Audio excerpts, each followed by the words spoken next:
What did you do once you guys got in that room? So by protocol, we have to, we needed to move the fridge that we had to the door, so that way nobody can enter the room if the person with the firearm gets a badge or the code to get into the room. So we just have to block all the entrances. All right, now, once you guys had sealed off that room, what did you do?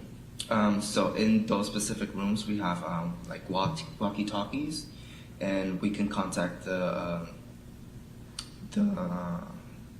administrator from Advent Health and our boss as well. Now, how were you reacting once you had gotten into that room? So we're all in a state of shock, anxiety built up. I was crying, a bunch of anxiety went through my head. How long, if you recall, were you sealed off in that room? Whole 12 hours. Now, since this incident occurred over at the hospital, do you still work there? No. Why not? I got a new job in Miami. Basically because I earned more, but I just didn't want to do anything with my previous job either. All right, and why didn't you want to do anything with your previous job? Just with the circumstances that happened, I really didn't feel safe anymore, so I just needed to find other places to go. Now, what occurred back on January 21st, does that still play in your mind? Yes. It does, mostly at night sometimes. I got nightmares. I do go to a psychologist, and she helps me out with it. Now, having been through that ordeal, what would you like to see the court impose as a sentence in this case? Guilty, and she needs to go to prison. All right. Nothing further, Your Honor. All right, thank you. You can proceed, Mr. Fair.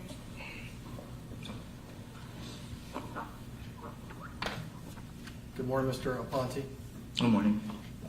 Were you Mr. Gilland's nurse? Yes, that day, yes. Okay, but were you his nurse in prior days as well? No, only that day. Only that day. So you're not aware of his medical condition at all? Well, yes, because we get a report with every new nurse that comes every shift. Okay. Are you aware that he had multiple organ failures?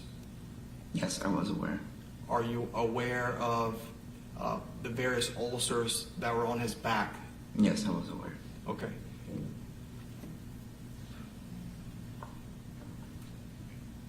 May I approach the witness, Your Honor? Yes. Mr. Aponte, I'm showing you what's been marked for identification purposes as Defense Exhibit 1 for identification. Mm-hmm. Apple, sorry.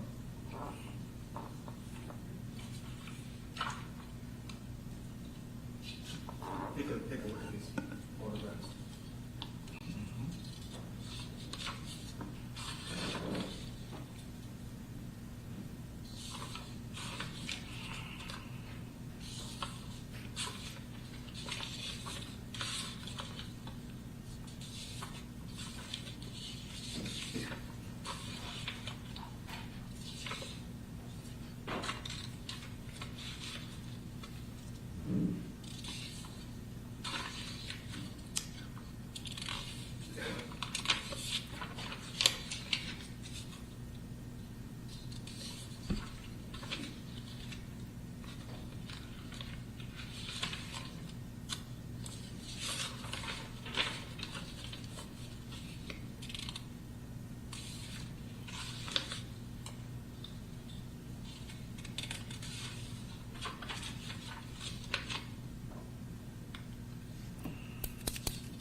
Mr. Aponte, have you had a chance to review what's been marked for identification as Defense Exhibit A for identification?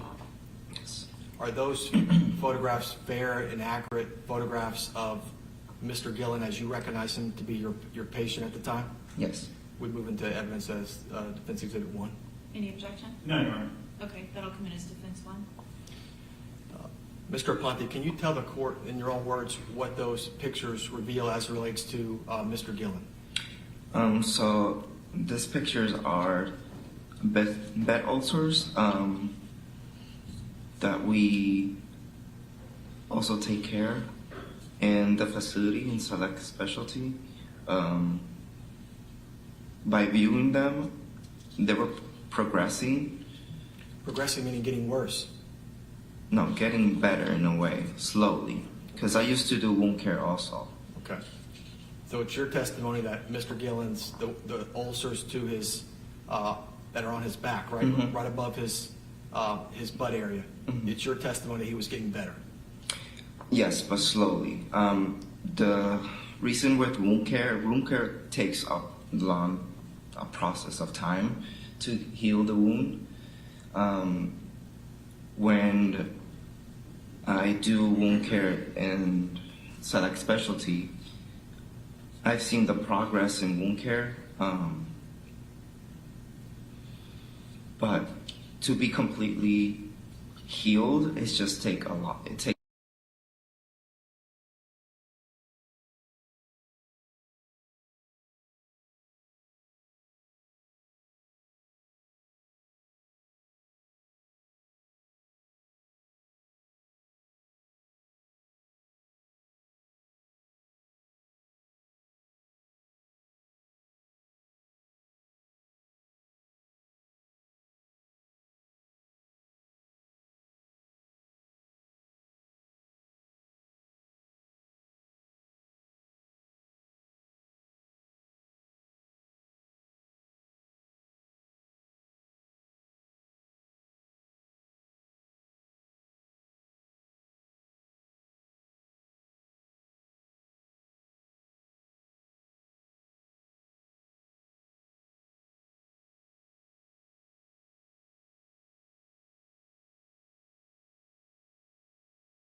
Mr. Gilland, Miss Gilland's they're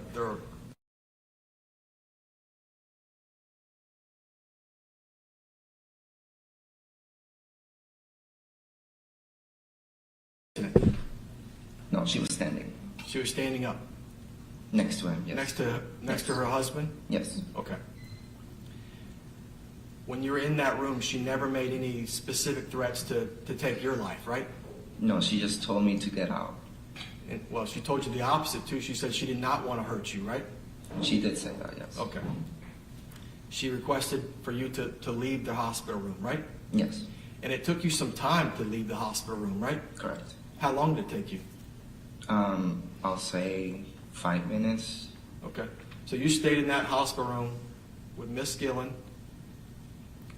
husband, for approximately 5 minutes after the incident occurred, right? Yes. Okay. And during those 5 minutes, at no time did she ever threaten to take your life, right? No. Okay. No further questions, Judge. Mr. Aponte, did she keep a gun pointed at you that entire time? Yes. Were you terrified? Yes. What was going through your mind as you sat there for 5 minutes with a gun pointed at you? I just thought that I was going to die at that moment. She never put it down or put it to the side, did she? No. No, she did not. She just kept pointing. I'm sorry? She just kept pointing at me. Thank you. No further questions, Your Honor. Thank you. You can sit down, sir. Who's the state's next witness? Sharika D'Angelo.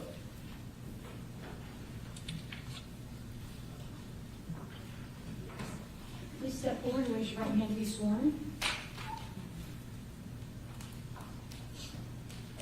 you solemnly swear or affirm that the testimony you shall give this body will be the truth and the truth and nothing but the truth, so help you God? Yes. Thank you. Please follow me.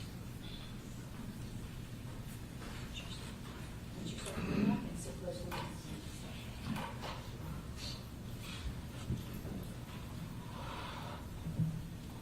Hi. Good morning. Can you please introduce yourself to the court? And my name is Sharika D'Angelo. All right. Can you spell your first and last name?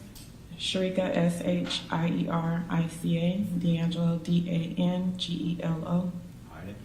And Ms. D'Angelo, where do you work? I'm the secretary, so I'm at the nurse's station at all times. That's select specialty? Select specialty, yes. All right. And how long have you held that position? 4 years now. Now, your desk where you sit, where is it in location to room 1106?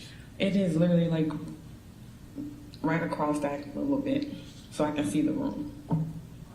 And what are your normal hours of work back then? It's always been 8 to 8 a.m. to 8 p.m.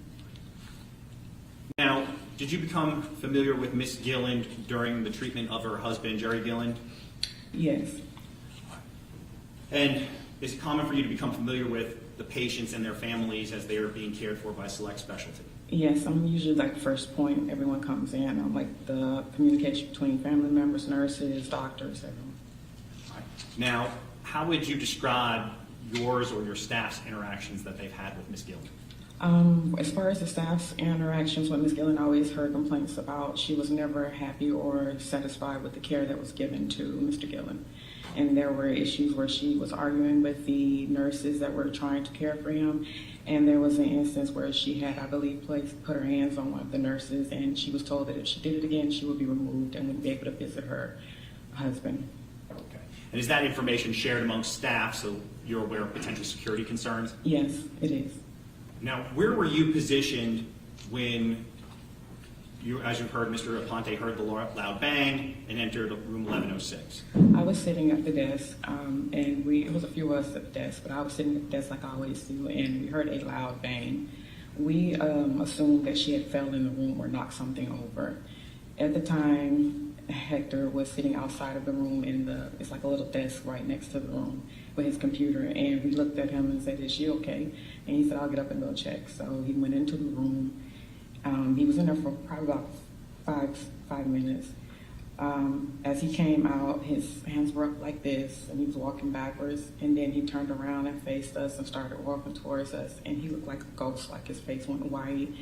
He was very just out of it, and he came towards me, and he said, he was just like shaking and stuff, and he sat down. It was like a little corner next to my area, and he sat in that corner, and he just was like spaced out. And I said, "Hector, what's wrong? Are you okay? Is she okay?" And he said, "She has a gun," because we did hear yelling when he went in the room. We heard her saying something like, "Get out," but we couldn't make it completely out. We heard her saying something like, "Get out, get out." So when he came out looking like he looked, and then he sat over in the corner, we asked him what was going on, if he was okay, and it took him a minute, and then he said that she had a gun. She had a gun. He just kept saying that over and over and over, and then I was like, "Are you serious? Like a gun?" And he was like, "Yes." And everyone kind of was in a state of shock at that moment. Everyone that was at the nurse station, including myself, was in a state of shock. It took us a minute to realize what was going on and where we were at, and I proceeded to pick up the phone to call and put the code through that we needed security because it was an active shooter. Everyone took off running. They grabbed Hector. They ran. Well, let me slow you down. So when you're calling out for an active shooter, who are you calling? We call the code team for Event Health Hospital. We have to dial number 2222. and they put out a code throughout the hospital. At the time, I just told them there was an active shooter on the 11th floor in room 1106, and they proceeded to put out the code throughout the hospital. All right. Did you stay on the line with them and provide any additional information? No, I didn't. I was scared. I dropped the phone. I don't even know if it hung it up good, and I ran. All right, and where did you run to? I met the rest of my coworkers in the med room because it's the only door that's like locked that's right there. All right. Where is this med room in relation to where this desk was and where you were stationed? It's literally right next to our nurses station. So there's our nourishment room, and then there's the med room that's literally right across from it. So we had to, I would have to leave the nurse station, go around and make a right, and then it's right there. And did you enter the same room that Hector Aponte entered? Yes, I did. All right, and what did you do once you entered that room? When I was in the room, I was just in shock because I couldn't believe this was actually happening. You don't think someone's going to bring a gun into the hospital, you know. My coworkers were all screaming, crying. Hector was on the floor balled up in the fetal position, and he was crying. I just didn't know what to do. At the time, I kept asking anyone, do you have a phone? Because I couldn't find we have a phone that's supposed to be in the bedroom. We couldn't find it. I left my phone at the nurse's station, so I didn't even have my cell phone. One of our coworkers did have a cell phone that was in the room with us, and she called our administration department. She called the DON first, which was Terry, and then they proceeded from there. And how long were you kind of stuck in that room there? We were probably in that room for maybe anywhere between 4 hours, 5 hours, somewhere like that.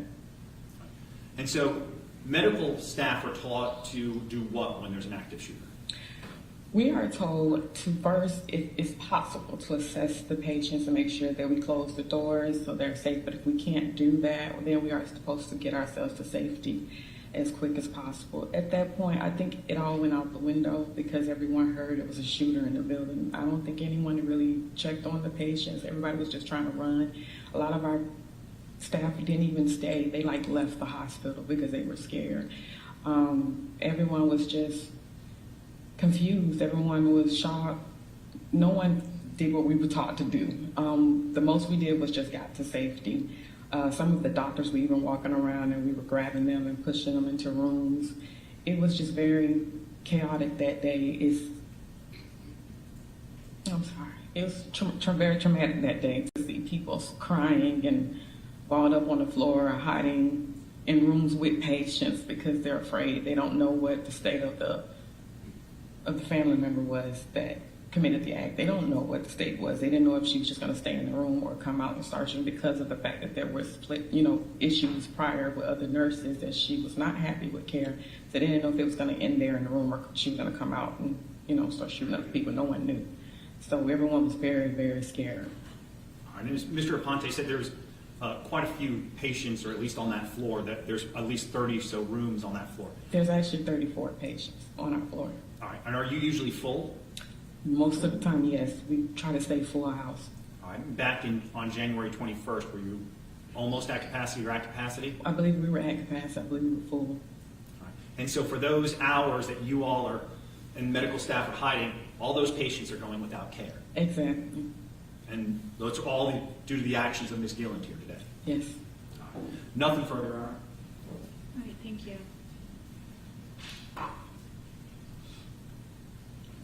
Good morning. Good morning.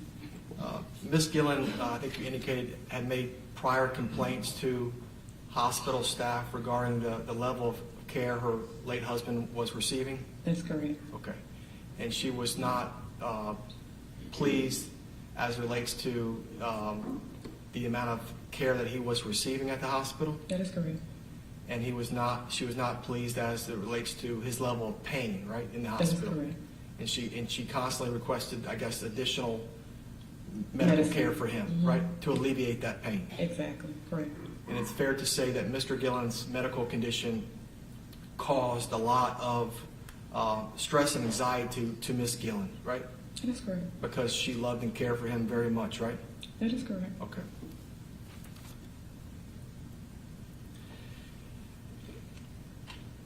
Were there any attempts made to request for Ms. Gilland and Mr. Gilland to be removed from the hospital? You said you testified previously that There was even like physical altercations, I think you mentioned, between Ms. Gilland and others. Were there any attempts as a result of those complaints or that physical altercation to ask the Gillands, hey, y'all need to go home? No, there were not. Okay. And that's because they had good insurance, right? I cannot answer that. Okay. All right, thank you. No, you're right, Your Honor. All right, thank you, ma'am. You can step down. Thank you.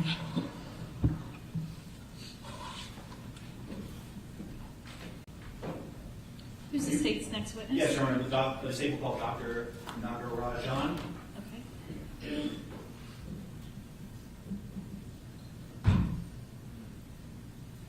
Please step forward and raise your right hand to be sworn. Come on up. Forward. All the way up. Raise your right hand, please. Do you solemnly swear or affirm that the testimony you shall give in this cause will be the truth, the whole truth, and nothing but the truth, so help you God? Thank you. Follow me. Please put your hands close down.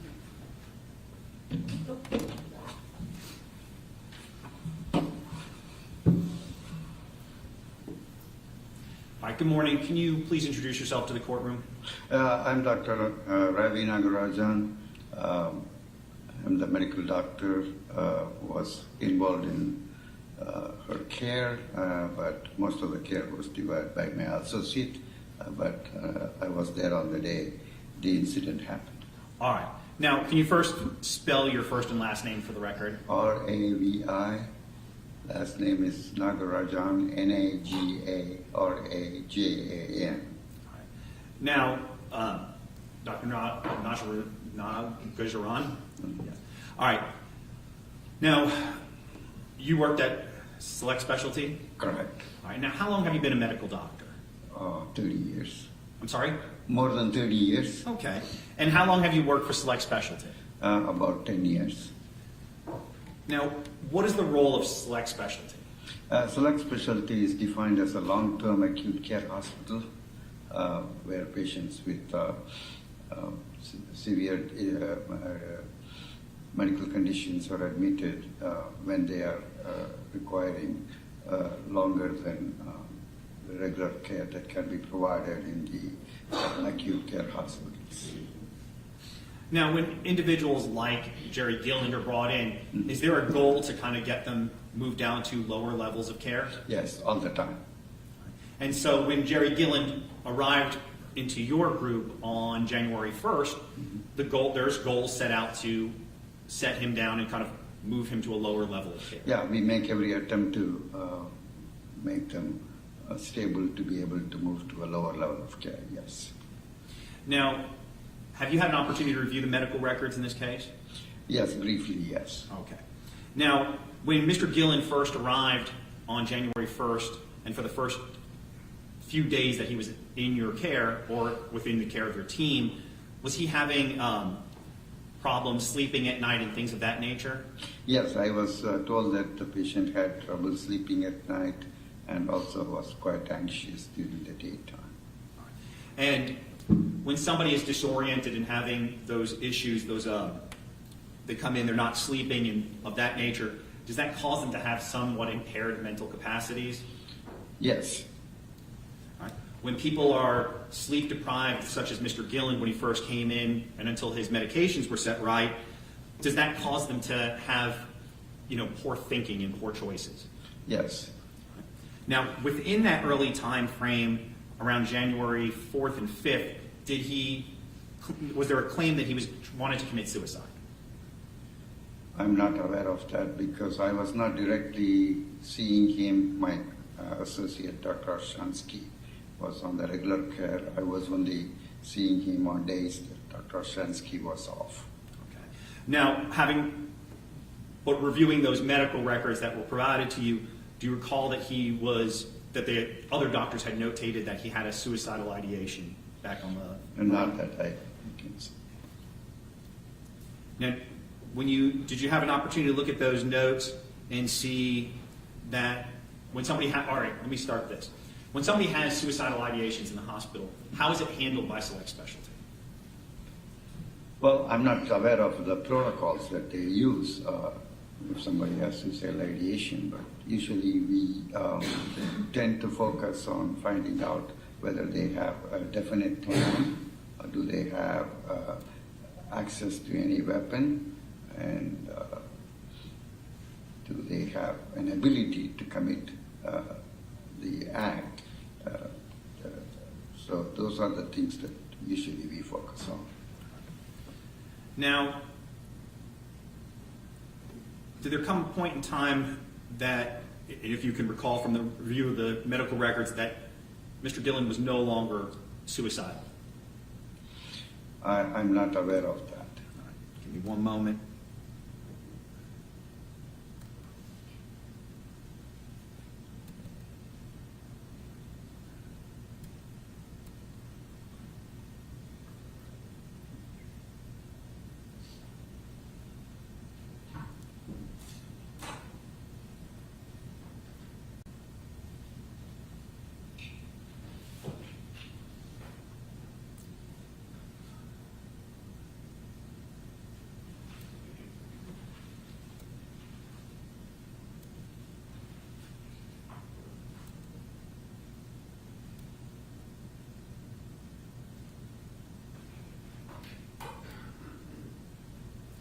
Just give me one moment.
All right, now, Doctor, I'm going to approach. These are the medical records that have. The record states Exhibit A.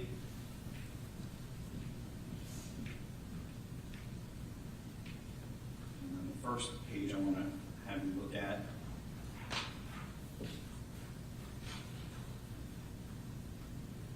Page 6 of those records. Take a look at that. We direct you to the review of systems. What does review of systems mean? We go through one by one to find out if they are able to answer questions like, do you have a headache? Do you have trouble seeing? Do you have any chest pain or you short of breath?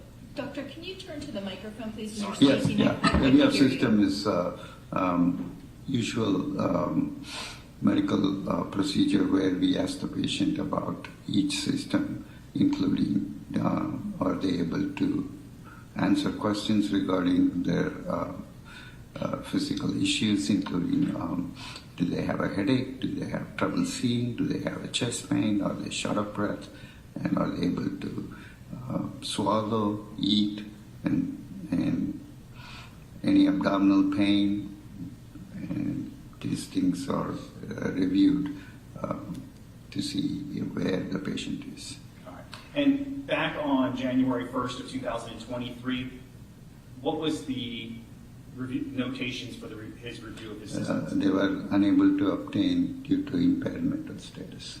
Do you know who this note was done by? No, it doesn't notate who. But these are medical records you would access or review if you were treating the patient, correct? Correct, but the person who saw the patient usually makes those notations. Now I'm going to move forward to page 19.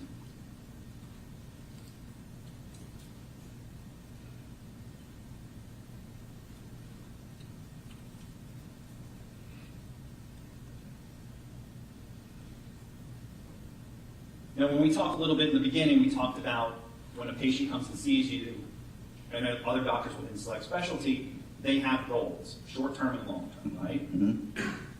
And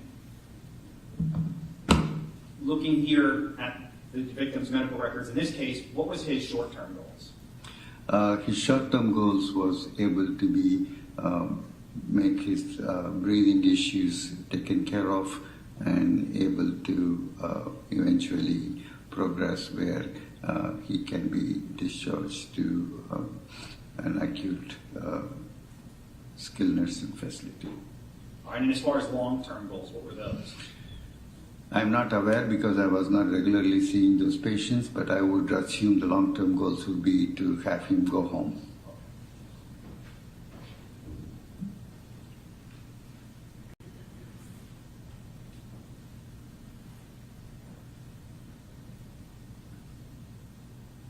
Now, next I'm going to show you page 51 of the medical records.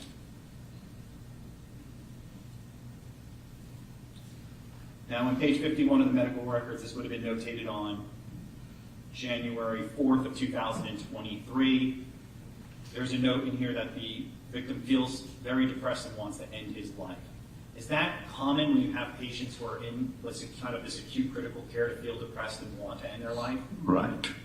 Now, when you have patients like this in this acute care unit, are there options for them if they really do want to end their life, and they don't want to have to continue treatment? Yes, they always have options to opt for comfort care where they can be kept comfortable. All right, so what exactly is comfort care?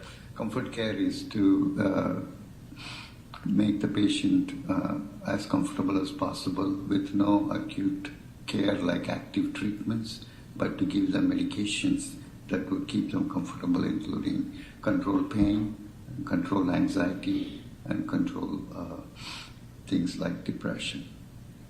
And is this a way, kind of like a humane way of letting someone? Correct. They eventually, if they progress to the level where they are still continuing to be in the hospital, a hospice would be consulted, and they would eventually be moved to an hospice facility to have continued comfort measures for the end of life. Now, was Mrs. Gilland and Mr. Gilland explained about hospice? You given the option to go to hospice? From what I talked to the doctors, he was verbally given that comfort measures are always discussed in every doctor rounds, and they tell the patient that if you are not wanting to have active treatment, you can always opt for comfort care. All right, and did they ever opt for this comfort care? No. And this is something that would be provided whether they had good insurance, bad insurance? Yes, insurance does not have any bearing on our recommendations. So if someone like Mr. Gilland, as defense counsel stated, was in kind of all this excruciating pain and whatnot, he could be transferred to a different unit, be made pain-free and live comfortably and die with dignity. Correct.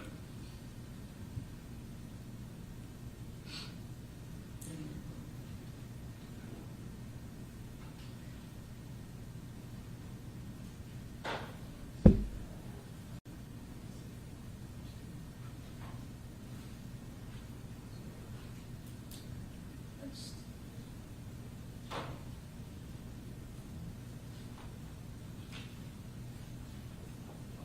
You go to page 75 of of the records.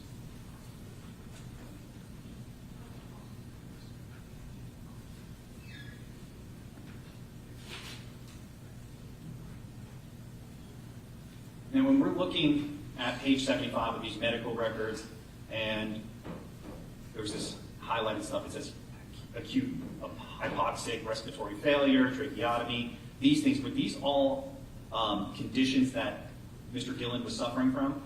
As far as I know, yes. So here there's notations that he may have been suffering from Alzheimer's or dementia in the medical records.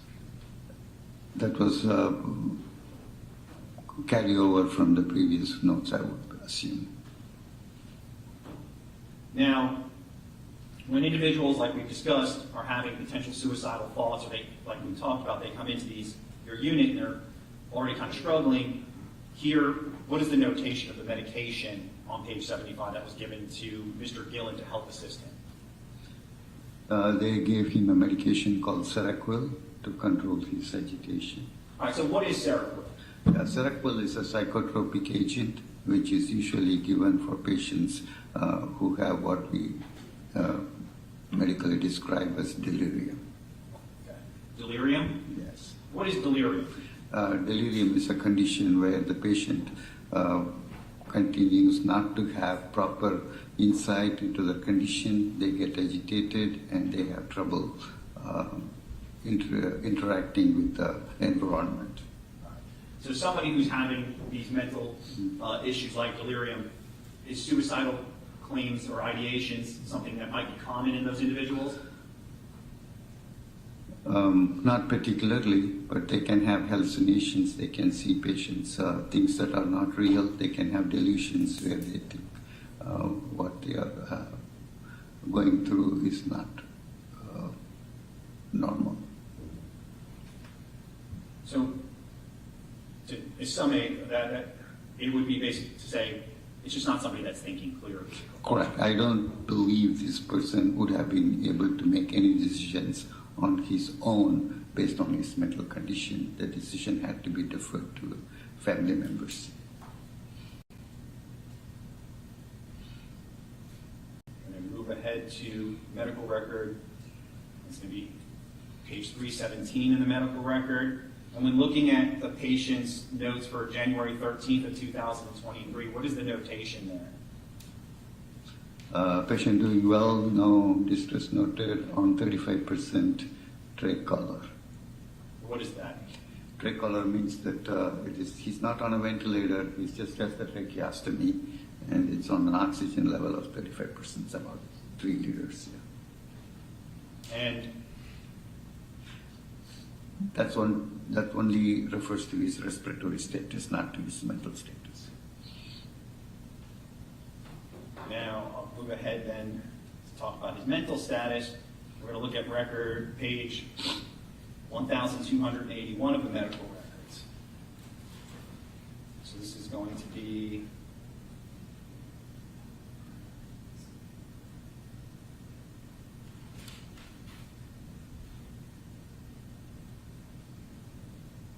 so on page 1281 of the medical records, this is going to be for January 9th, 2023. Did the victim in this case have any suicidal ideations when looking at this medical record?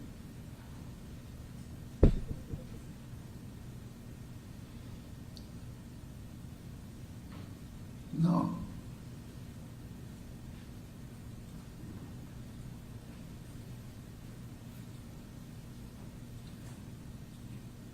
Skipping ahead to 1328. So this would be January 11th, 2023. Did Mr. Gilland have any suicidal ideations on that day? Not with the answers to the questions provided.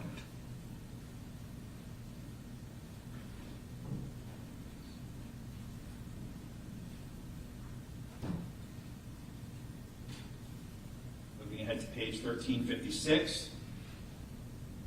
This would be for January 12th, 2023. Any suicidal ideations on January 12th? Not from the answers provided by the patient. I'm going to move ahead to page 1381.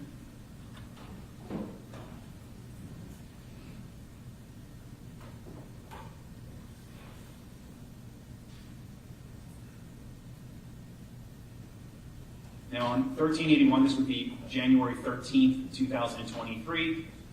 Had the medical team that works within your unit cleared Mr. Gilland of any suicidal risks?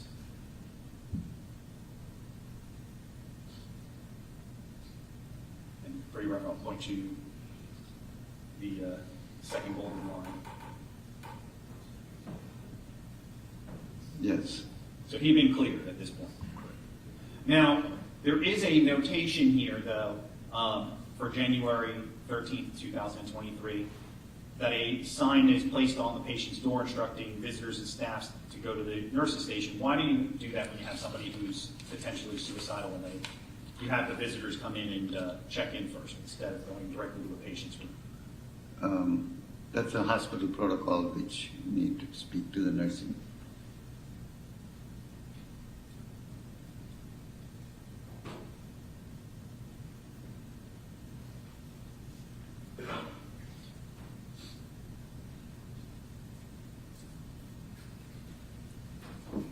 And lastly, as far as the medical records, I'm going to refer you to page 605.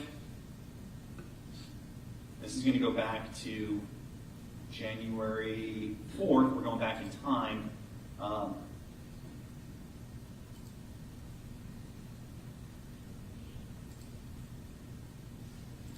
Looking at, or actually, it's January 5th, there's a notation in here about Ms. Gilland's consultation about pain medication here. Referring you to this line, if you could just read that for yourself. And you just let me know when you've had an opportunity.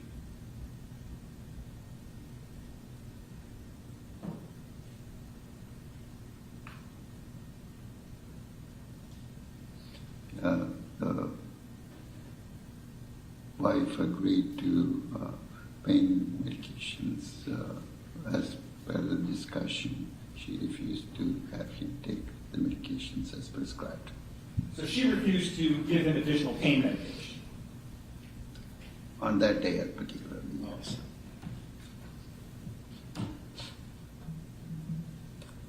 Now, did you have an opportunity when you were reviewing medical records to look to see if Mr. Gilland was experiencing pain? Certainly sure that there were instances where he experienced pain, yes.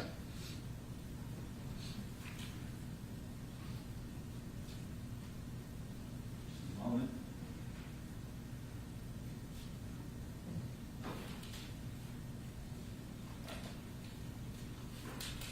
And Doctor, I just want to be clear. If Ms. Gilland and Mr. Gilland wanted to check out of select specialty, could they leave against medical advice? Yes, absolutely. They weren't being held hostage there. No. All right, so if they decided they wanted to kill themselves and go on, they could have done that, right? At home? Well, if they express that kind of intent, it would be a different story. We would make sure that the patient has safety issues with involuntary order placed to keep them and have what we call a Baker Act. But he was never Baker acted. No, he was not. And Ms. Gilland was never Baker acted. Well, she's not my patient. I don't have any comments about her. All right. And if they wanted, and if he was suffering so badly and he was so miserable, he could have gone on to hospice. Correct. There were options, right? No, absolutely. That she didn't have to take a hospital hostage and kill her husband, did she? Yes, I mean, yeah, all the time patients have other options, including comfort care in the hospital without any acute, and then they can progress on towards hospice. All right, nothing further, Your Honor.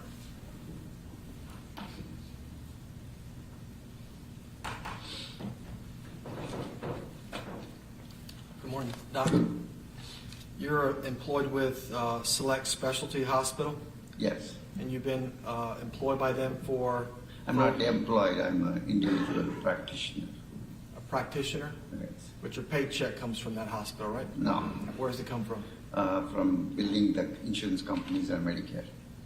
Say it again? Insurance companies and the government Medicare program.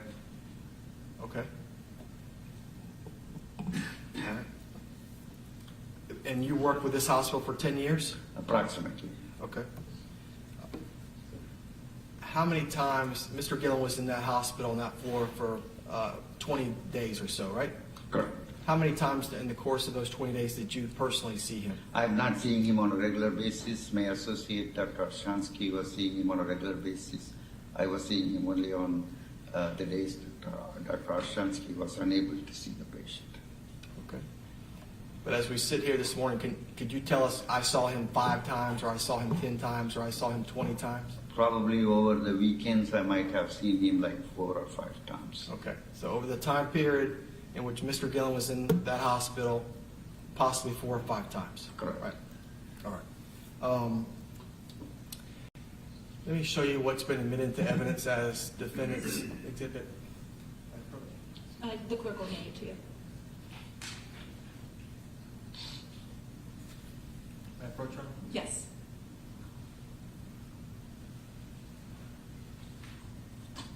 Please review those photographs, and I'm going to ask you questions about what those photographs reveal.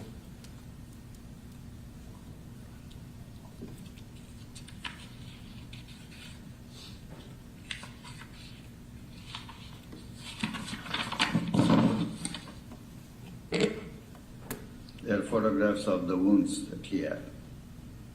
Okay. And where are those wounds located on, that's Mr. Gilland's body? Correct. Those are your hospital records, right? Correct. Okay. And where are those wounds located? Well, the wound care team would have documented that in the records where they are located and how severe they were. Where are they located? Yeah, the wound care documentation would clearly state where they are located and the amount of severity. Most of them were in the back. Okay. So on Mr. Gilland's back, Mhm. right? Correct. All right. And what's the medical terminology for those wounds? Sacral, coccyx, decubitus wounds. Okay. And are those like ulcers? Yes. Okay. And what are the causes of those wounds? Most of the time, the cause is referred to the patient not being able to move, sit, stand, and being on the bed all the time. Okay. So as Mr. Gilland is in that hospital bed, and he's a heavy-set man, right? Mhm. Do you recall how heavy he was? I cannot exactly tell you how heavy, but he was on the side of obesity. Obesity. He met the criteria for obesity? Correct. Okay. All right, so he's obese and he's laying in a hospital bed, right? Correct. And these wounds are on his But back. back, yeah. Butt and back, right? Correct. All right. Are the wounds on his nose also the same kind of ulcers? No, the wounds on the nose are not from the pressure. It is probably related to his procedures that he had. Okay. So as it relates to the ulcers on the back, they would get progressively, worse as he lays in the bed, right? Correct. They're not going to get better, they're going to get worse, right? Correct. Okay. And is it fair to say that these ulcers, they're very, very painful? Depends on whether they are deep enough to cause pain. Well, looking at those pictures, Yeah, they could be. tell the court potentially, in medical terminology how bad those wounds are. Yeah, they could be potentially very painful. Yes. Very, very painful, right? And so as far as treatment is concerned, for those kind of wounds, would you administer a lot of pain medication, right? We usually treat these patients with frequently rotating them in the bed using special mattresses in addition to reasonable pain control. Okay. Now, when the court looks at those pictures and you see browning on the wounds itself, what does that reveal? It means it's a scar formation. Scar formation? Yes, scar. Yes, Okay. scar. Could you tell from those pictures, is it an infection as well? It's difficult to say because the infection could be buried underneath the scar tissue, but I definitely see necrosis on top of the wound. That means the tissues have been dead. And do you have to cut that out from him? Correct. To be able to see the bottom of the wound, yes. So who would do that, a surgeon at the hospital? Usually it is the surgeons or the wound care doctors who regularly round on these patients. So you would not be involved in the actual treatment of those wounds? No. But it actually someone has to cut the stuff out of his back Yeah, area? either that or they have what we call chemical debridement, where they use certain medications to take the slough off. Okay. And in that, I would assume that if that wasn't done in this case, right? Not that I'm aware of. Okay, so he still has those. Okay. And then, for treatment, you would give him pain medication and also recommend that he position his body off the wound itself, right? Like lay sideways on the bed, right? Correct. All right. Did you ever see him laying sideways? No. Okay. In addition to that, he had a trach, right? Mhm. And tell the court what a trach is. Trach is a device where you directly use the trachea, the breathing pipe, where there is a small hole, and the device is placed into that to help them breathe without Okay. difficulty.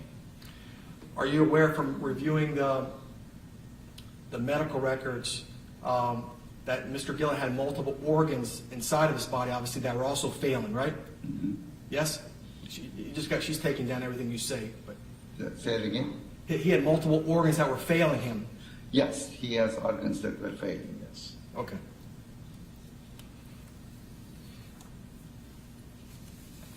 Mr. Gilland, he could not breathe on his own, right? He was breathing on his own, but he had to be helped with the tracheostomy. Okay. He was not on a breathing machine. Now, I think you mentioned a few minutes ago that Mr. Gilland and Miss Gilland could just simply leave the hospital, right? Or be Baker acted. That was an option they had? Yes, if there is active suicidal thoughts or ideation or plan, we usually Baker act patients to keep them not have access to those. Okay. But Mr. Gilland was an obese man, right? Mhm. Miss Gilland did not have the ability to transport her husband outside, right? Well, if they absolutely wanted to leave the hospital and go to another facility, the things could have been arranged for a safe transfer to another place where they wish to go, not to the house. I mean, he was absolutely not capable of Okay. going to his own home. And so that's why, and based upon your 10 years of experience, that's why they were not permitted to go home, right? Because No. he had a trach as well, right? Yes, he had a tracheostomy.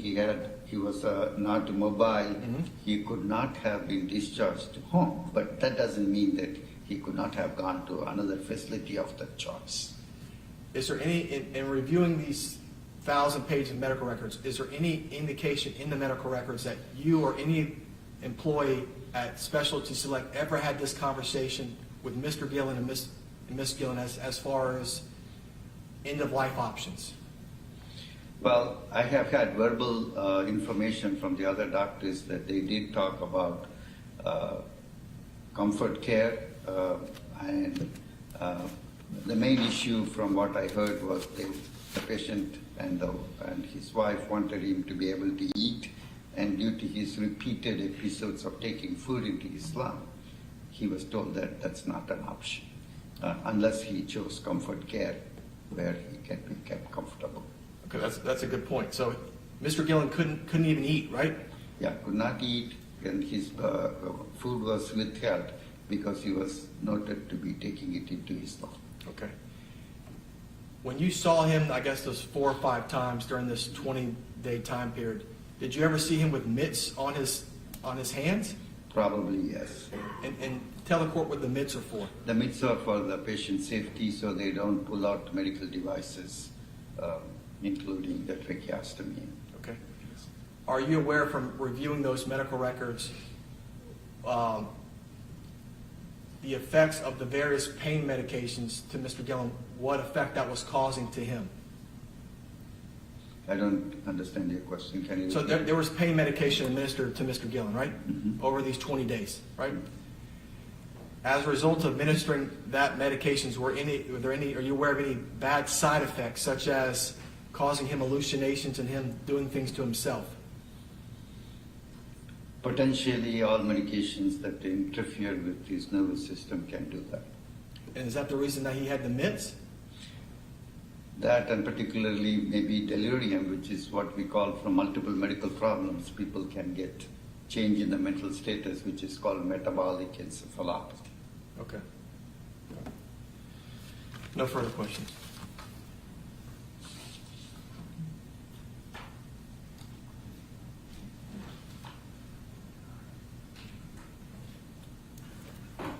Now, you brought up something, Doctor, about the swallow that he was trying to.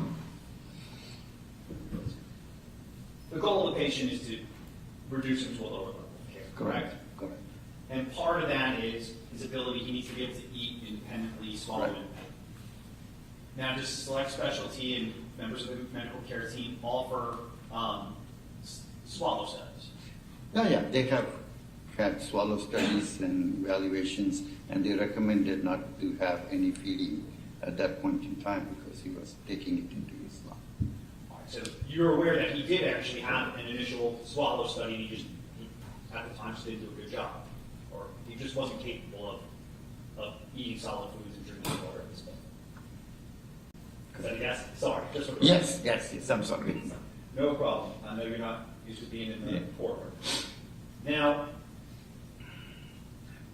defense counsel pointed that out. I want to show you, going back to those medical records, that's page 1673 of the medical records, and I just want to show you this treatment note in particular.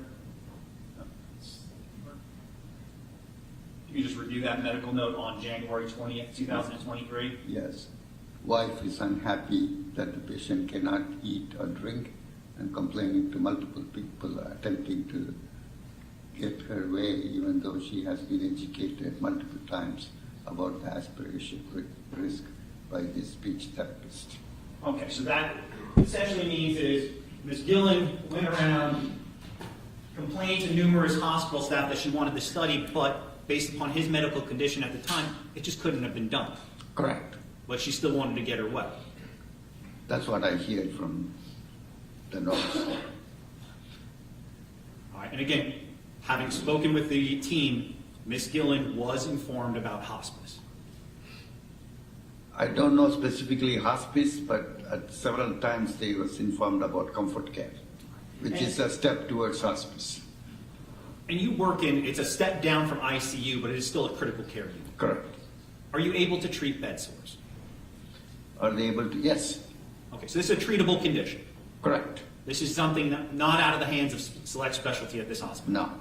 Is it in fact kind of a common condition of individuals that may come into that unit? Yes. Is it a slow? Yes, it's a progressive slow condition which needs to be managed. Now, when you reviewed those documents that were provided to you by the defense, did it appear that his wound care was being managed properly? I'm not able to comment on that because I don't know what was done. But if someone is in pain from something like that or any other condition, are you able to provide medication for that? Yes, they can do medications, yes. All right, nothing further. Thank you, doctor. You may step down. Thank you.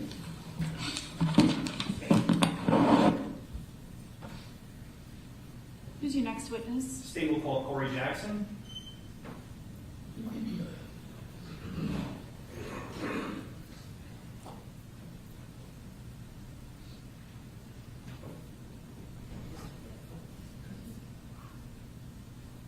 Please step forward, raise your right hand, and be sworn.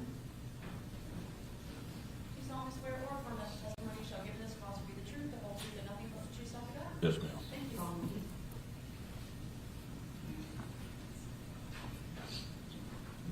Please watch yourself, sit on your stand up.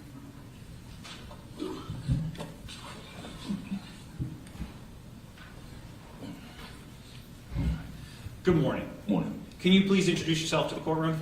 Corey Jackson, All right, and can you just spell your first and last name? C-O-R-Y, last name J-A-C-K-S-O-N. All right, and Mr. Jackson, where are you employed? Advent Health. All right, and in what capacity? I'm the security manager.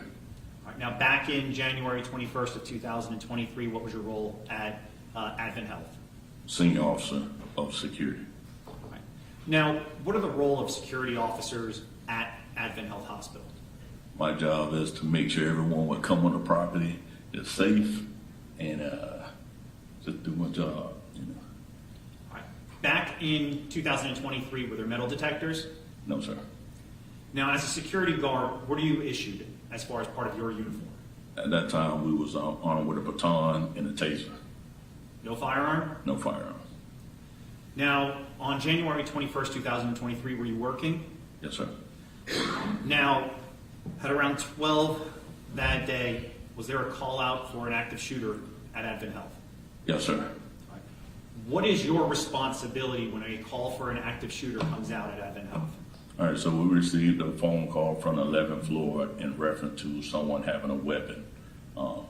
Once me and another one of my officers arrived to the floor, I made contact with the room. I knocked on the door, identified myself as security officer Corey. I'm coming in. At that time, I noticed Ms. Gilland there with a firearm pointed at the door. At that time, I stepped back. She advised to get the F out of here. She'll blow my effing brains out. I stepped back, closed the door. My other officer was getting ready to come in. I grabbed him by the collar, pulled him back. At that time, we got on the radio and notified the nurse supervisor. I got on the PD radio, notified law enforcement that I needed assistance with what was going on at the hospital. So let me slow you down. So when you get up to the 11th floor, you head over to select specialty. Yes, All right, and that's contained within Advent Health Hospital. yes, Now, you get up there, the door to 1106 closed. yes. All right, now you were told it was a weapon. Did you know it was a firearm at that point in time when you got Yes, up? they just called us and told us that they saw someone with a weapon. Did not tell me that they heard a shot or anything like that. Yes. So you still, not knowing what the danger was, you went up there and Yes, sir. That's my job. so you get up to this doorway and you open up the door. Yes, sir. Do you open it up fully? Yes. All right, so when you open up the door fully, where is Miss Gilland in relation to in the room? She was on the other side of her husband, facing the doorway. Like, so her back was to the window, and she was facing the door. And what did she have in her hands? A revolver, black. I want to say it was a revolver. I just saw a black gun pointed at me. Now, how far into the room were you when you saw this black gun pointed at you? I just got right in the door frame. Yeah. All right. And when you entered, you said she made threats to you? Yes.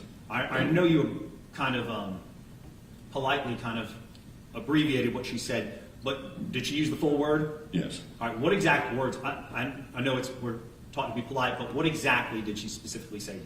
She told me she'll blow my fucking brains out. While the gun was pointed at you? Yes. And what was going through your mind as you have a gun pointed at you and someone telling you they're gonna fucking blow your brains out? I mean, usually outside of Advent Health, I have a CCW, so I'm always armed. My reaction was to go to my side, but of course I didn't, so I just stepped back and, like I said, I jumped on the radio and notified the authorities. All right, and who was the second security guard with you? Joseph.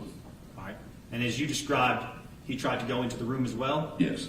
He was coming behind me. We always responding to, so he was coming behind me. I grabbed him up by his collar, yanked him back. And then, like I said, I had him clearing the floor as we was on the radio, notifying the staff and law enforcement.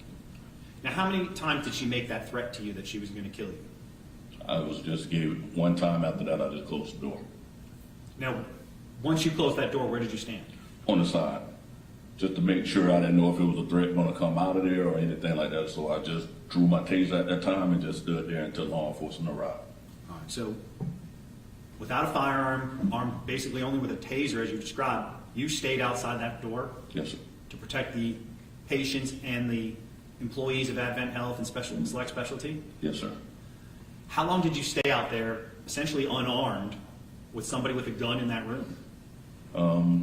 It didn't take law enforcement a long time to get there. I stated once they got there, I was able to assist moving the patients next to the room, off the floors and under, to make sure that no one else was going to be in danger.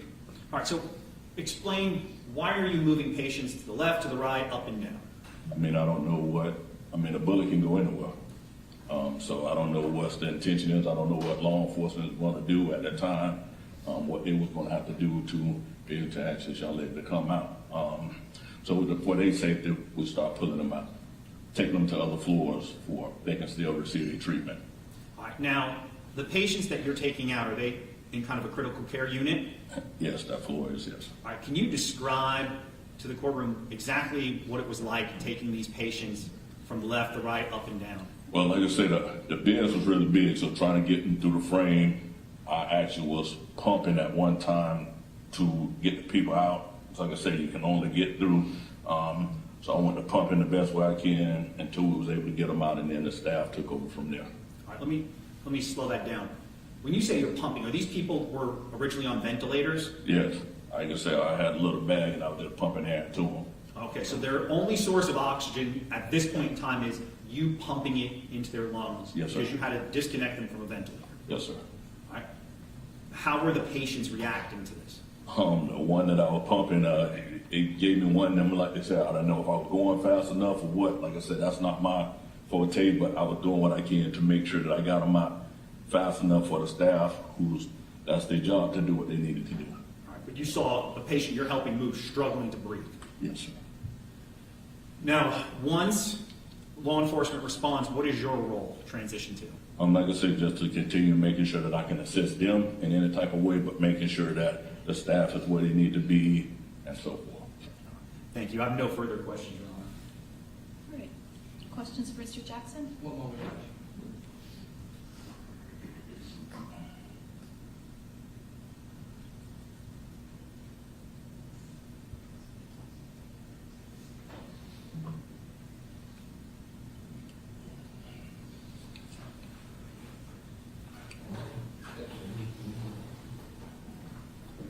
Mr. Jackson. Morning. You said when you first entered the room, was Ms. Gilland, was she standing up or sitting down? She was sitting down. Okay, and was the firearm already pointed towards the door area? Yes, sir. Okay, and I think you said the first thing that she said she was, get the F out. Yes, sir. Okay. And I think your testimony was that you provided some medical care to some of the other patients on the floor? Okay. No, was that what you testified to a minute ago? Pumping air into them? Yes. I'm sorry, sir? Yes. Okay. Prior to today, have you told anyone previously that was what you did, that you had to provide medical care to any of the patients? I told them that the day of. Okay.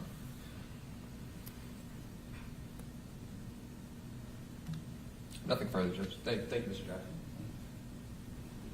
I just want to be clear. She didn't tell you to leave the room, did she? No, sir. What did she tell you? She'll blow my fucking brains out. Nothing further, Your Honor. All right, thank you. You may step down, sir. Is this a good time to take a 10-minute break or so? Okay, we've been going almost an hour and a half, so we'll be in recess for 10 minutes, and we'll be back then. All rise. We are recess.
This is window connects to the room? Yeah, watch that window. That connects to the room.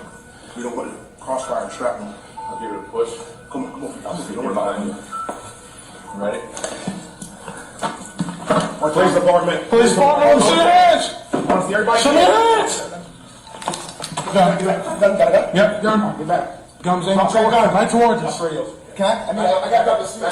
Guns are right towards us. I got the seal. Drop the gun! Drop the gun right now! Drop the gun! Drop the gun! You got any eyes out the scarf? What's that? You got any eyes? I can't see. She's sitting right behind the bear. Yeah, the sun on the other side of that. It's a black revolver. And a visitor. Drop the gun! Drop the gun! Drop the gun! Just drop it. Just put it on the ground and slide it away from you. Drop the gun! No. I got you. You can't open from the outside. Hey, here. You want to practice open with this? Can you open it from the outside?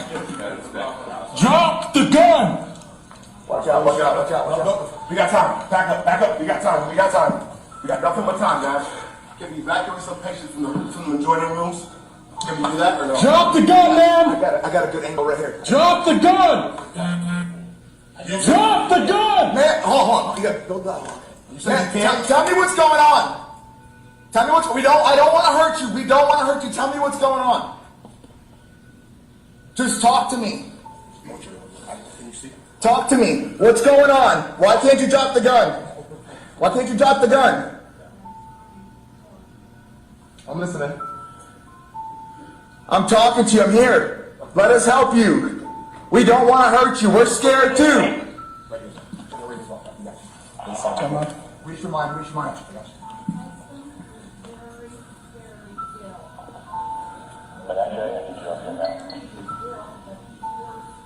Okay.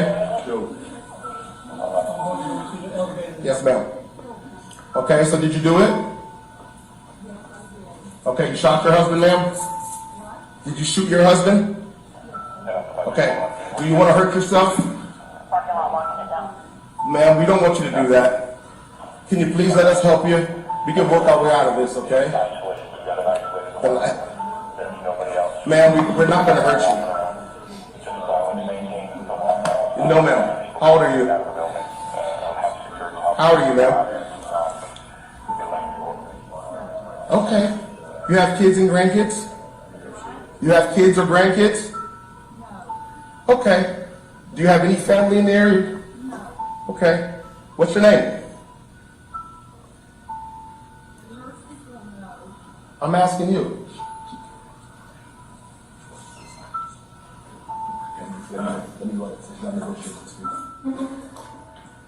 Hey, man. My name's Bob. Okay, I just want you to know. Listen, I had a good angle here, so just don't go in front of me, please. things aren't as bad as they seem.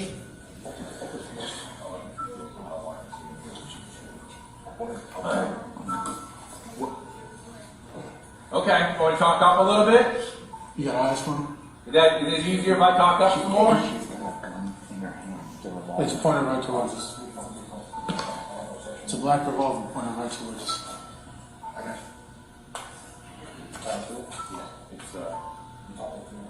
It's on the hurricane. No, I have not called him.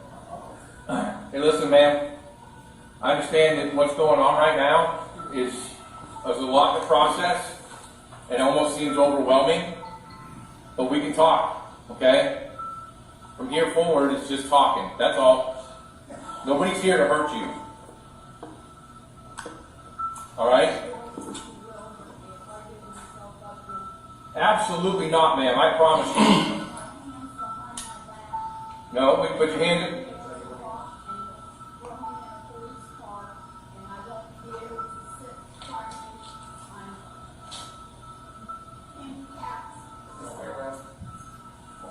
Ma'am?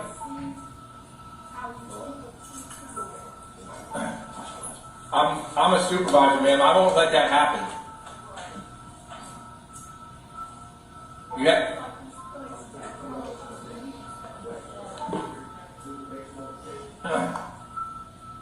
I'm not a doctor, so I don't know what was going on and why he wasn't getting any better. But I can assure you on what happens from here forward, we're not going to cuff you behind the back and throw you in a car or anything like that. I promise you. Just pointing right at us. It's a black revolver. Are we going to talk to you about the incident? Yeah. Yes. But nothing says we're taking you to jail right now. I looked dead at it. I said, are we going to talk about the incident? Absolutely. But nothing says we're going to take you to jail right now. No. She had a, We're going to find out what's happening it's a first. black revolver. Right directly at us. We got Wesley. Guys,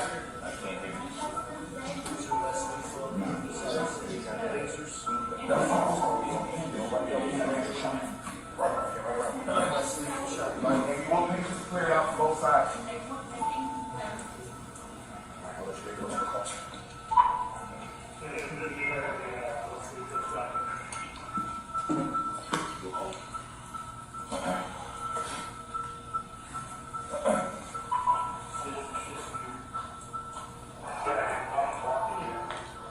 how'd you get here today, ma'am? Did you drive?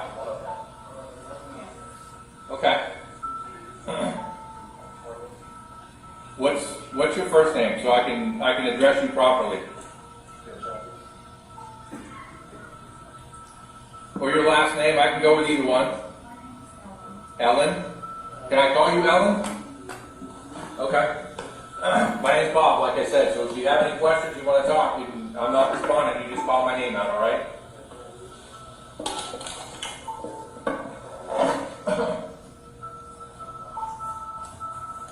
How old are you, Alan?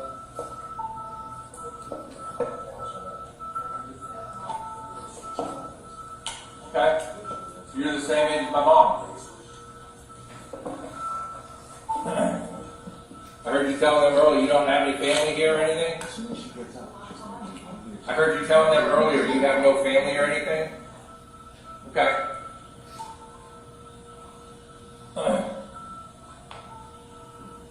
Is there any way you can put the gun down just to talk to me? We're not coming in. Just put the gun down just to talk to me?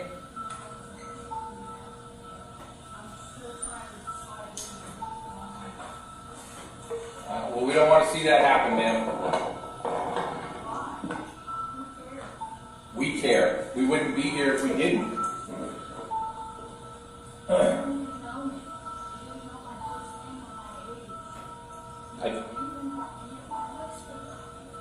But I do know a little bit about you now. When I signed up to do this, ma'am, I signed up knowing there's going to be people that I can help that I've never met before, and I'll probably never see again. And it's about helping people. That's what this is about. I don't care what the news shows you. We get in this job, this line of work, to help people. And that's why we're all here. Okay?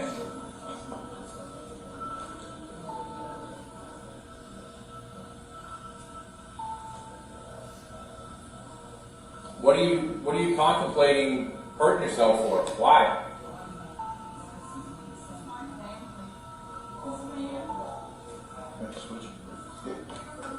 I understand that. It's nothing like family. I totally get that.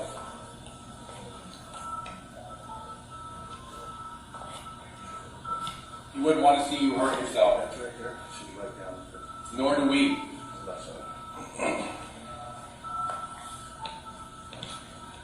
Nobody wants that.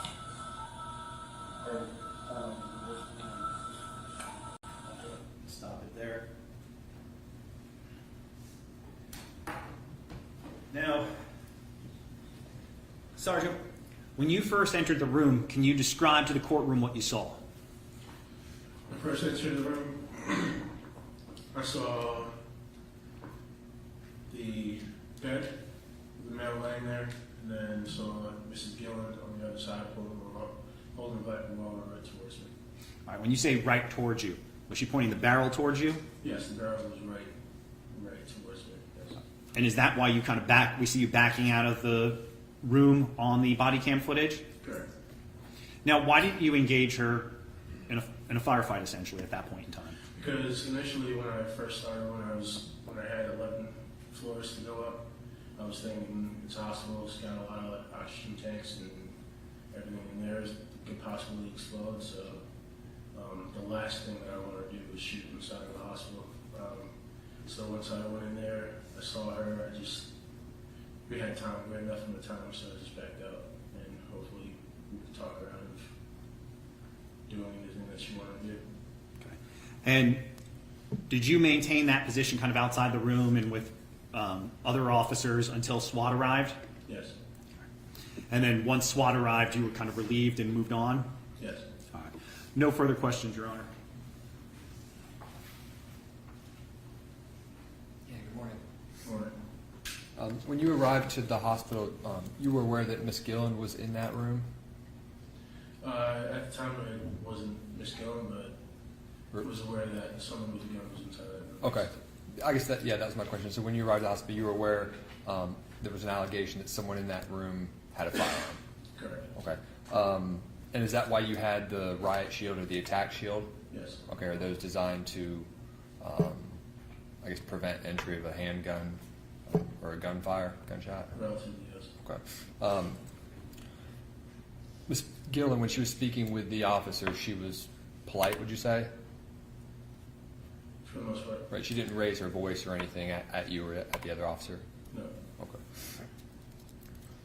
And you weren't, when SWAT arrived, I think you were actually, you were kind of relieved of your spot? Yes. Outside the hotel room? Okay. Or the...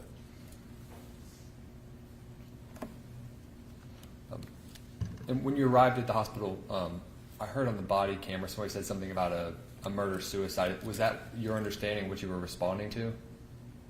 No, what I was responding was just active shooter. Sergeant Ransom had said it was possibly going to be murder-suicide just off of his training experience, but we were responding to an active shooter. Okay. That's Okay. Nothing further. Thank you. Sergeant, is there anything polite about somebody pointing a gun at you? No, not at all. All right. Did you take that as a kind gesture? No, I did not. All right. When you saw that gun pointed at you, did you have concerns for your safety and well-being? Yes, I did. All right. Nothing further, Your Honor. Thank you, Sergeant. You can stay.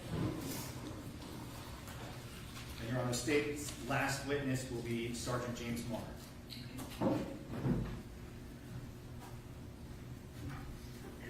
The board raise your right hand and be sworn.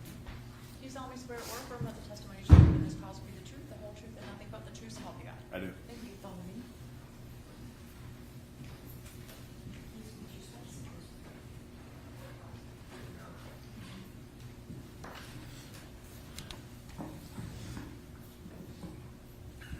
All right. Good morning. Can you please introduce yourself to the courtroom? I'm James Marr, M-A-H-E-R. And Sergeant Marr, where are you employed? I work for the city of Daytona Beach Police Department All right. And how long have you been with the Daytona Beach Police Department? since 2009. Back in 2023, specifically January 21st, what was your role with the Daytona Beach Police Department? At the time, I was the sergeant for the crime suppression team or violent criminal apprehension team, I'm not sure which one, and team leader for the SWAT entry team. All right. So let's talk about what is a team leader for a SWAT entry team? So most people think of SWAT, they think of just one team. It is a big team, but there's multiple teams inside of a SWAT team. So you have an entry team that does the actual entering of a structure or a room like this. You have a breacher team to get us through doors, sniper teams. There's different teams. For the entry purpose, I was a team leader. Now, as a SWAT team leader, who decides how to make entry into a room? It really depends on the situation. In a situation with this, it's dynamic.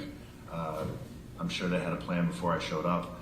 When I showed up, I assessed the situation, develop a plan, send that plan through my commander, make sure he's aware of what I was thinking, any changes he might want to make, and then we execute the plan.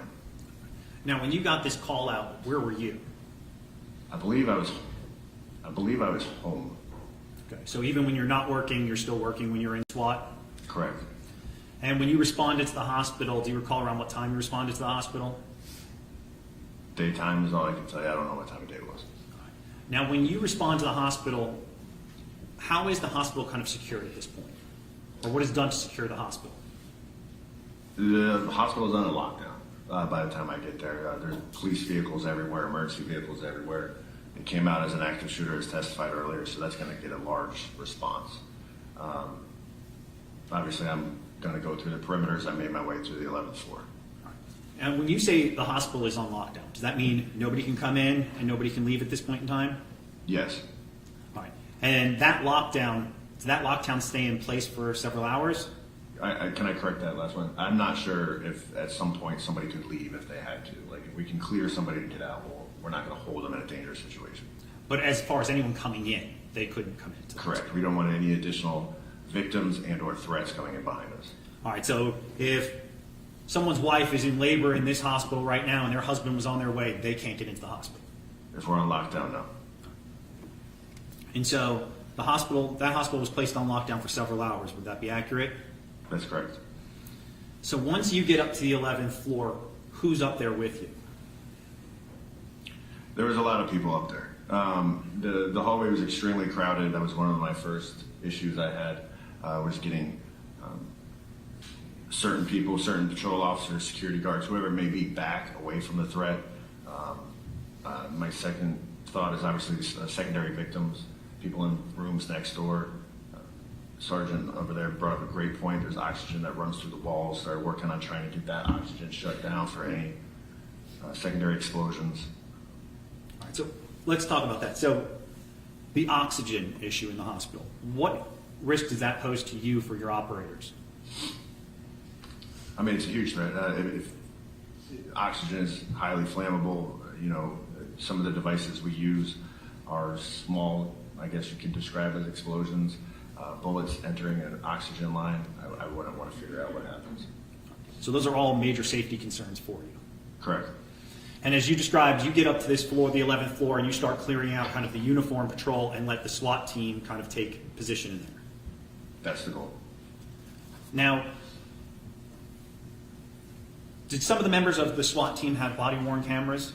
They did. All right. Now, in preparation for this hearing, did you review the body-worn cameras in this case? I did. Well, Your Honor, State's going to ask what's been previously marked as State's Exhibit B be entered into evidence at this time.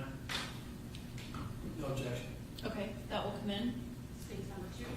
And permission to publish, Your Honor? Yes.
Yeah, you would have to written your name right in the way.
Get the paper if you want. I'm having a hard time hearing. They probably don't want to speak. Yeah. Yeah, you need to get the paper. No, I've got some.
I'm just going to switch to a different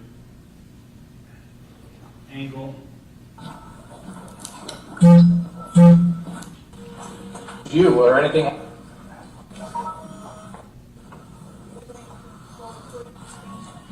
Very difficult.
Switch back to the first video, and I'm going to have you explain some things to the courtroom.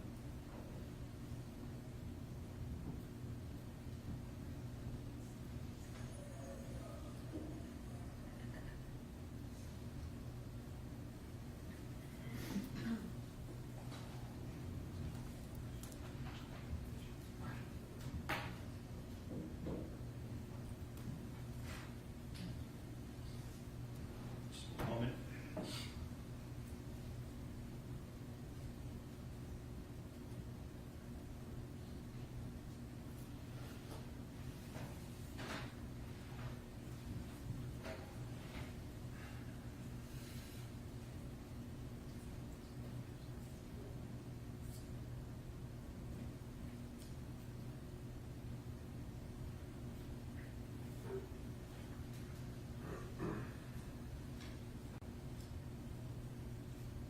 Sorry, just the computer's not being cooperative at the moment.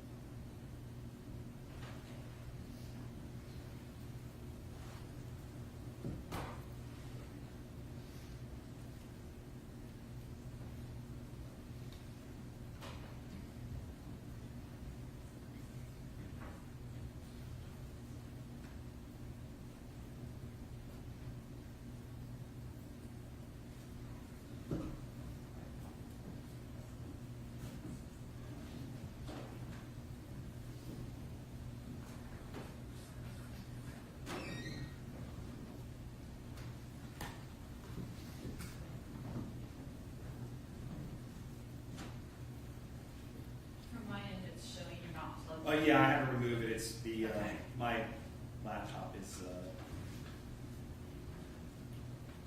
just not wanting to cooperate at the moment.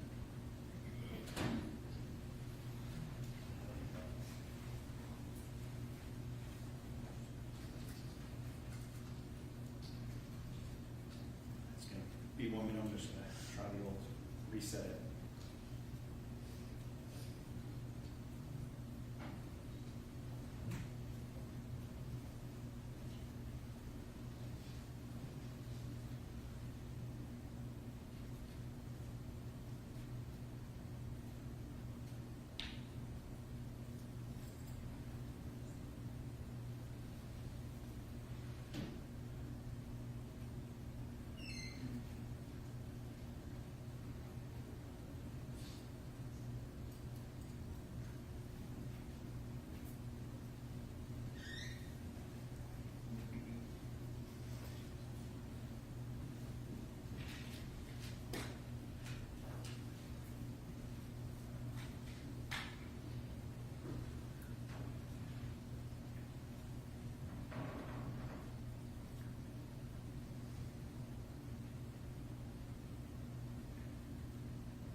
All right, now, Sergeant Mark, we're looking here on the first body cam footage.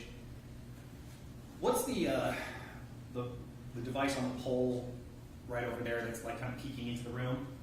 That's what we call a pole camera. So the little soda can shaped thing that's pointing towards the room is the camera, and you'll see that there's a iPad-like device that I'm watching just to get eyes safely inside of the room. All right, and does that device record, to your knowledge? No. And what's the purpose of having eyes in that room at all times? To know where the threat is, to know where the weapon is, to have an idea of what's going on inside the room. All right. What efforts were undertaken to have kind of eyes and ears in this room with that for SWAT? This was the worst case scenario. This is pretty hard. We're 11 floors up. We're being told that if we go into that door, we're going to be shot. Attempted to deploy a drone to get a view from the outside. Something with the glass was too thick to be able to see through, and then pilot error. I don't know, crashed it. That was the best and only way I could come up with to get a visual. All right, and you described threats of being shot. Who was threatening to shoot you? Ms. Gilland. And this is now several hours later that we're looking at from when you initially responded. Would that be accurate? Yeah, I would say I was there for probably 2-3 hours. Now, during this time, so if we look in the left-hand corner of the screen, we see one of the SWAT operators. He's holding something in his hands, like a little canister. What is that? That's a diversionary device commonly referred to as a flashbang. You can see that there's a little nipple at the top of it that tells me that is armed. And so what was the plan that you had developed and that was approved by command staff to make entry into this room? So I don't want to put command staff out there. I want to say command staff, but my SWAT commander was aware of it. However, Ms. Gilland didn't want to put the gun down. Negotiators worked on her for hours, developed a plan to get her to write an apology letter, I believe it was, in which we were hoping that she would put the weapon down. Our goal was to end this peacefully, no more loss of life. Initially, you'll see me giving hand signals where the gun is. She was not wanting to put the gun down, attempting to write with the gun.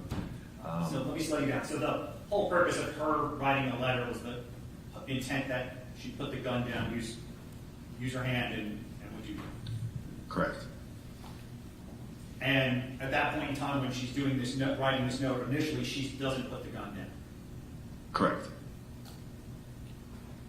Now, eventually we see you making other hand gestures throughout this video. What are you doing with those hand gestures, other than, as you described it, pointing where the gun was, and explain to the other operators where she's pointing currently? So I'm communicating with the other side of the team. Everybody knows their plan, and I'm changing the plan as we go and or letting them know what I can see.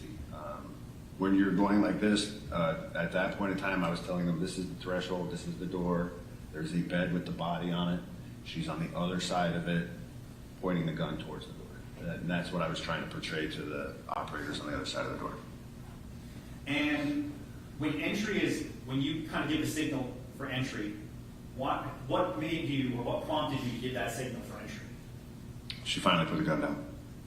So she put the gun down, like literally out of her hand. Out of her hand on the bed and was going to write.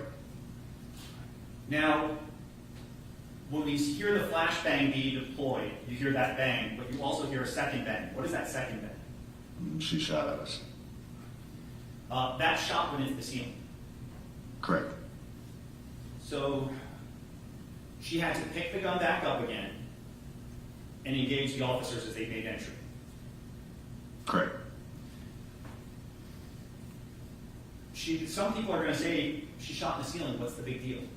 Why is it a big deal to you? Because I don't want to get shot. And also, yeah, so I'll try to explain to you best I remember. She didn't shoot in the air. She shot the ceiling above us. We're not, now it may be a 4 or 5 feet difference between my head and the ceiling, but we're talking about inches from here to hitting the ceiling. And it wasn't a come out like this. It was, she grabbed the gun and came up. So as soon as you guys make entry, she's ready to take an officer's life. So the flashbang deployed, then we went in, then I saw the muzzle flash. It wasn't like it was all at once. Okay, so let me slow it down. You explain to us exactly how the chain of events occurred. How it? From the flashbang. So the way it was supposed to occur was the flashbang was supposed to go off the distractionary devices. I might get a little deep here, but there's a thing called the OODA loop. Everybody's going through it. Everybody's observing, orientating themselves to what's going on, making a decision, and then acting on that decision. Whether it's you, Your Honor, looking at me and what I'm saying, me talking to you, somebody that wants to shoot you. It's a constant loop. It's called a OODA loop. The point of the distractionary device is to interrupt that loop and start it back over. So when you don't know a flashbang or the distractionary device is coming and we deploy one, You now have to reorientate, decide, make a decision, and then act. We were trying to take advantage of that OODA loop with that big grenade launcher thing that you saw, which is a grenade launcher. It was loaded to fire non-lethal baton rounds, foam baton, and the point of that was while she was stuck in the OODA loop, we were going to shoot her in the shoulder with the foam baton to keep her off that gun. Try to make entry and get to her before she can grab the gun. And so, flashbang goes, that works. Grenade launcher with the foam rounds, what happens with that? It fails. When that fails, what happens next in the room? I had the grenade launcher pulled out. I pushed in with lethal force. She was holding the gun, after the rounds fired and everything, kind of like this. Not like this, but like this towards the body. I gave her a bunch of orders to drop the gun. Wasn't complying at first. I ordered that grenade launcher back up, hoping that we remedied the issue. It failed again. Continued to give her orders. She eventually put the gun down. I just still didn't feel 100% sending my guys in and going in to grab her. She's already grabbed the gun once. Called for a taser. Upon taser deployment, tried to take advantage of that period of time, grabbed her. All right. When does the shot get fired? While I was standing in the door, because I saw the flash. So you saw the muzzle flash. Yes. Was the barrel pointed in your direction? Yes. Oh, I can tell you I saw the fire come out of the gun. So. Okay, so you see it, and it's when you guys are making entry, she's trying to shoot the officers that are entering that room. That was my impression. Okay. It wasn't like she's holding the gun, the flashbang goes off, and she's startled by it and just shoots, right?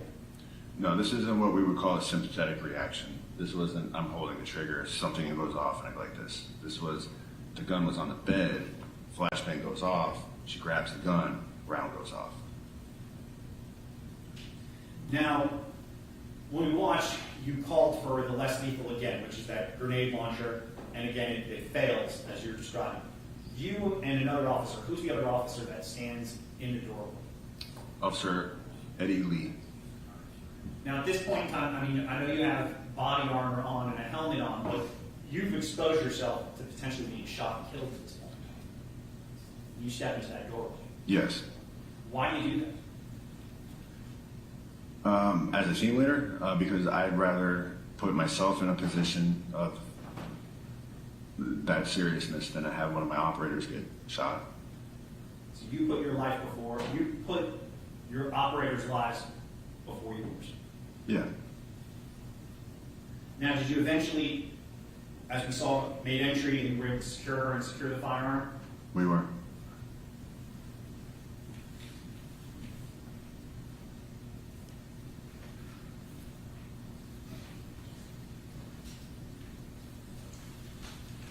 I'm going to approach what's been previously marked for identification as states Exhibit D and E.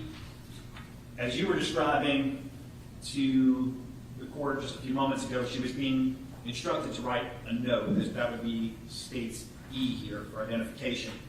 This was the note that she was kind of being utilized by negotiator Ransom to get her to be distracted and place that firearm down. Is that correct?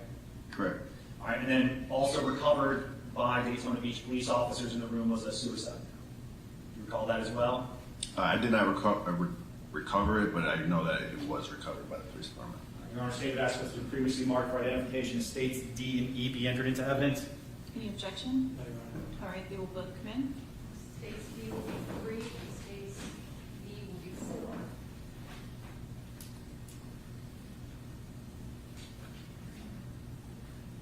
Now, when you're standing there in the doorway, you're vulnerable to being shot or killed at that point in time. How come you don't open fire on her, even though she's holding the gun? I know she's got it pointed down, but why do you not shoot?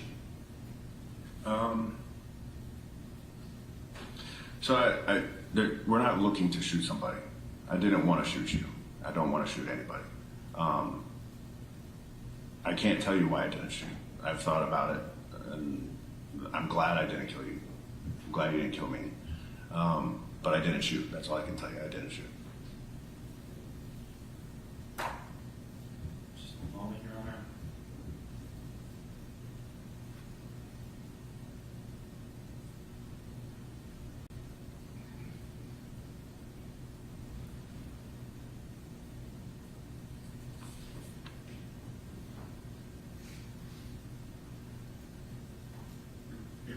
Nothing further.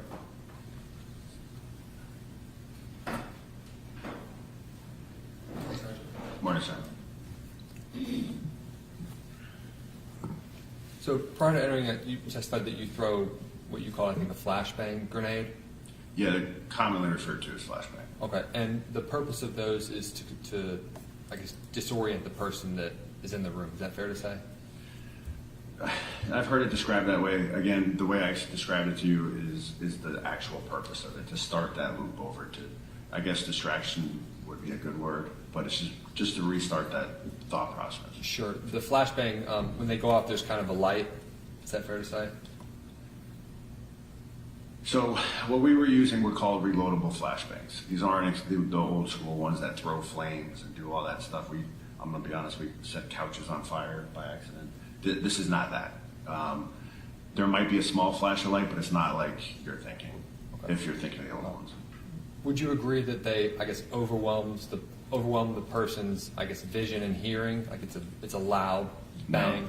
So actually, that was one of the first things they taught us in flashbang instructor school. It's not like the movies where you're blind, you can't hear or anything like that. That's not the purpose or the ability of the device.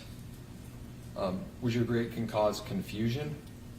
That's the point of the OODA loop, is trying to figure out what's going on and then make a decision. Okay. And my understanding is you threw the flashbang, and sometime after that is when the round went off that was fired by Miss Gilland. Yeah, I just want to be completely clear. I had it thrown. I did not throw it. But it was deployed into the room. Correct. Someone on your team or somebody with SWAT. Somebody with SWAT deployed it into the room, and then the round was fired. Okay. And you talked about using foam bullets. So, like, are they like non-lethal rounds? Is that what they're referred to as? Non-lethal rounds. They're I think 30 millimeter.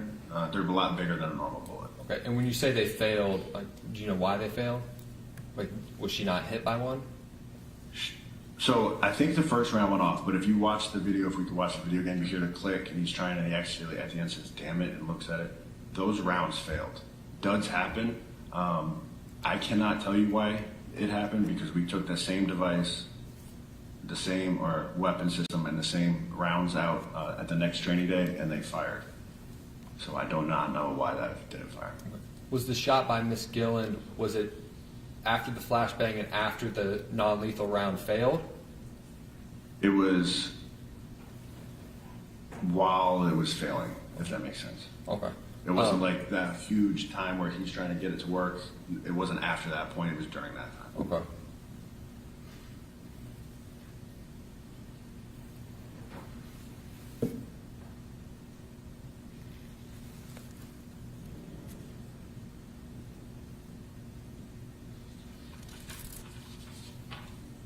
And while you were on scene, I think Ms. Gilland expressed multiple times that she wanted to take her own life.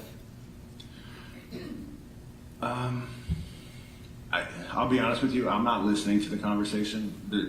The hostage negotiators are in conversation with them. I'm in contact with my commander who's in contact with them. A couple of times I may have overheard what she was saying, but I'm really concentrated on what's going on with my guys. Tell your doctor if you have a heart condition or high blood pressure before taking it. Do not take Trelegy more than prescribed. Trelegy may increase your risk of thrush, pneumonia, and osteoporosis. Call your doctor if worsened breathing, chest pain, mouth or tongue swelling, problems urinating, vision changes, or eye pain occur.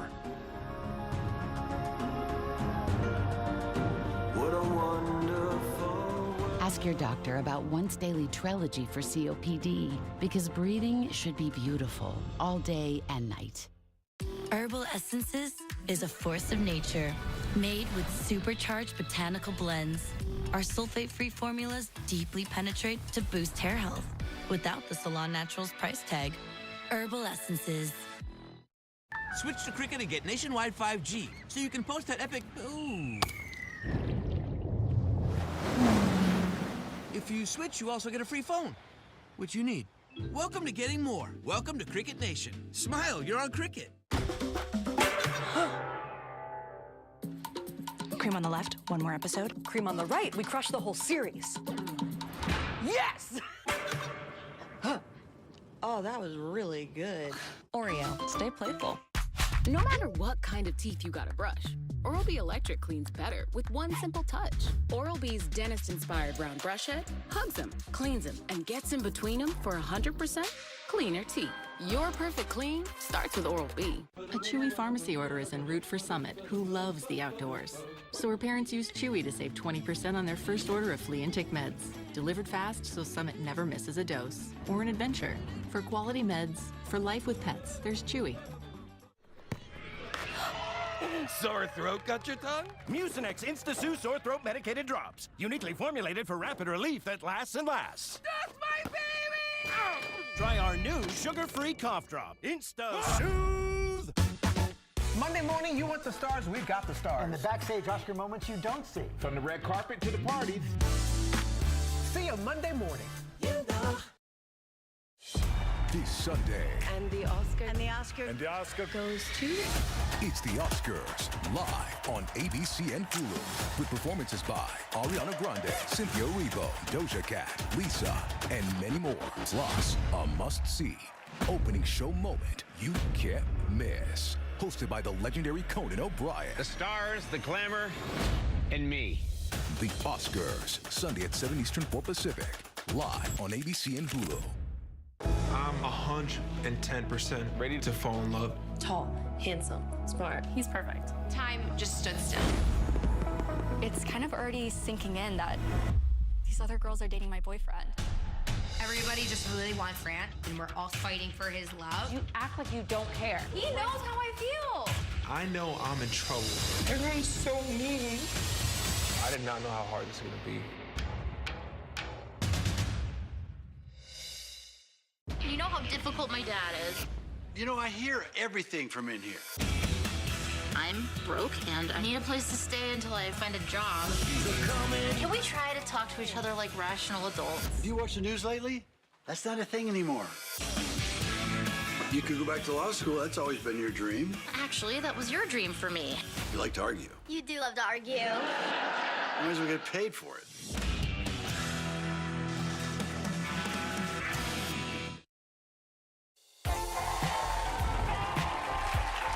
Illinois Governor and Democratic firebrand J.B. Pritzker made headlines recently with an impassioned and pointed response to some of the current administration's policies and behaviors. Take a look. The seed that grew into a dictatorship in Europe a lifetime ago didn't arrive overnight. It started with everyday Germans mad about inflation and looking for someone to blame. I'm watching with a foreboding dread what is happening in our country right now. If you think I'm overreacting and sounding the alarm too soon, consider this. It took the Nazis 1 month, 3 weeks, 2 days, 8 hours, and 40 minutes to dismantle a constitutional republic. Here to talk about the speech and the way forward for Democrats and democracy itself, please welcome Governor Pritzker.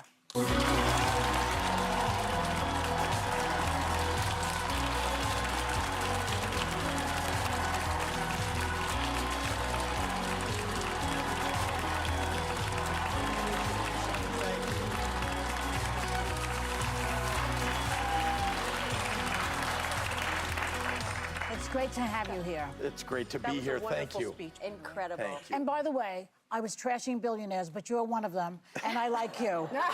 They're not all the way that I presented them. You are a billionaire, are you not? I am. You just were trashing the people talking about money on television. Right? I was, and He's I one think, of the good ones. Yeah, no, but at the Democratic convention, right before I went on stage, Bernie Sanders got out there and trashed billionaires, and then they're like, and here's J.B. Pritzker,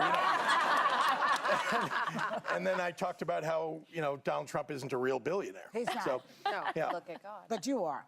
So I'm so happy to have you here, because when I saw that speech, I said, this guy should run for president. Yeah. So what was the point? Tell people what you were trying to say in that speech. Exactly. Yeah. Well, I think anybody who heard it, I think, understands that over the last, well, it's been 38 days since the president took over, and he has slowly, steadily, actually relatively quickly, I guess I should say, but every day, eroded your rights. And everything that he has done has been tearing down constitutional democracy. And that's what happened in Nazi Germany. And I'm not suggesting that we're heading all the way down that path. But I am suggesting that we should all be, I mean, it should be like red alert, everybody. Yes. It's time for everybody to wake up. And so that's really what I wanted to say.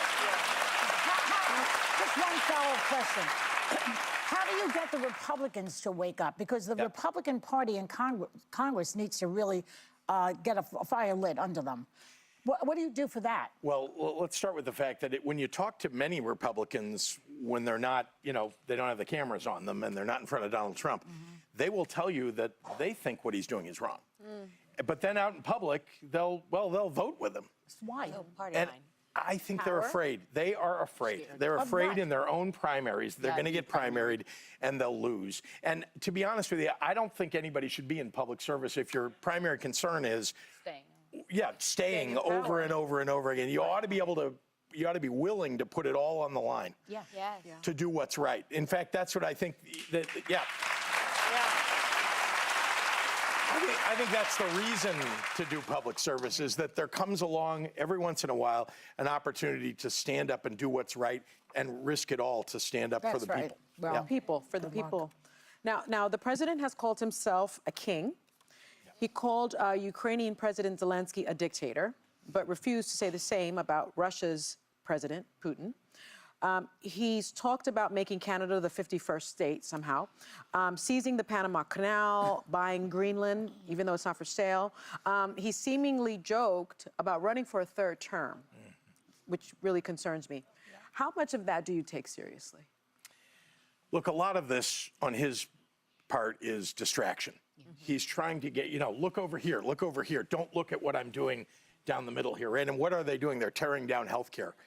Literally 20 million Americans risk losing their healthcare just in the next few months. And it's not like it's just an idea. They just passed it in the House of Representatives as part of the budget. They're going to take away Medicaid from millions and millions of people. In my state, 770,000 people will lose health care. And these are the people who need it the most. Most vulnerable. And by the way, many of those people, indeed, about half of them, live in red counties, in Republican areas. They are Republicans who are going to, and they didn't know when they voted for Donald Trump that they were going to lose their health care because of Donald Trump. They didn't believe it. They didn't, well, they didn't believe it wasn't talked about. You know, Donald Trump on the campaign trail, and even now, says, oh, I'm not going to take away Medicaid. He says Social Security, Medicare, Medicaid, I'm not taking those away. Meanwhile, he blessed the House plan that just passed that takes away Medicaid. Right. So that's the thing. I think most people may not know he is lying over and over again. People have to wake up. So, Governor, Trump is seemingly everywhere. The Super Bowl, the Daytona 500, hosting world leaders at the White House, taking questions from the press nearly daily. Elon Musk is there, too, hovering over him. People perceive this, whether good or bad, as a president who's putting himself out there. One of the critiques of Joe Biden, that was you weren't seeing or hearing from him enough. How should Democrats be countering his public messaging and the fact that he's constantly out there? And who is the most effective Democratic leader to do that right now? We certainly need leaders to be out there and out front and talking about it. But to be honest with you, Donald Trump has the biggest bully pulpit, right? There's no Democrat who holds any position that has the bully pulpit the way that the President of the United States does. So you know what it takes? It takes people showing up at their congressional town halls. And we've seen a little bit of this happening around the country. It needs to happen more often. People need to show up. You need to call Congress, right? 202-224-3121. In case anybody wants to know, ask for it. In that vein, kind of, we're watching Elon Musk and Doge. They've been shutting down agencies, defunding programs, laying off thousands of people. President Trump wants cuts to be, as he said, even more aggressive. So how is this going to end, especially since these firings, the canceling of contracts, the budget cuts, they're going to possibly yield little to no savings. So at what point is the breaking point? Like, when does it, because right now they're already running into things where they're trying to reach out to these people they accidentally fired and they can't find them. Can't find them. Incompetence. I mean, let's start with that. That is what we're seeing. Yeah. And just today, I think you may have read that Elon Musk now has put out a tweet saying, hey, all of you folks who are air traffic controllers who may have retired, we need you to come back. Oh my God. Right? Oh my God. I mean, I just flew into New York from Chicago. I can tell you, like, we need more air traffic controllers.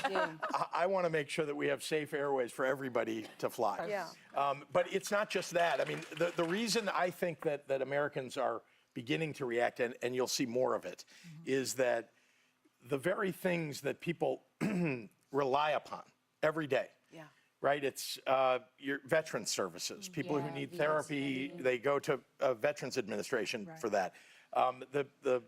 Making sure that you're flying safely.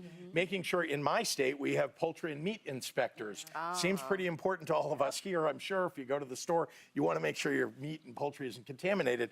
So, these are things that people are starting to, so meat and poultry inspectors in my state, they stopped paying for them. Oh, boy. So if the processors in my state now can't get their meat to market, which means that when you go and you try to buy meat or poultry, it's much more expensive. So that's a problem. By the way, going bad if you're not getting it. So it's contaminated meat, I don't want to buy at the store, and we need to make sure we have those inspectors in place. So these are the things that people will feel every day. Yeah. We're going to take a break, Governor, because we want you to stay. We'll be right back with Governor Pritzker.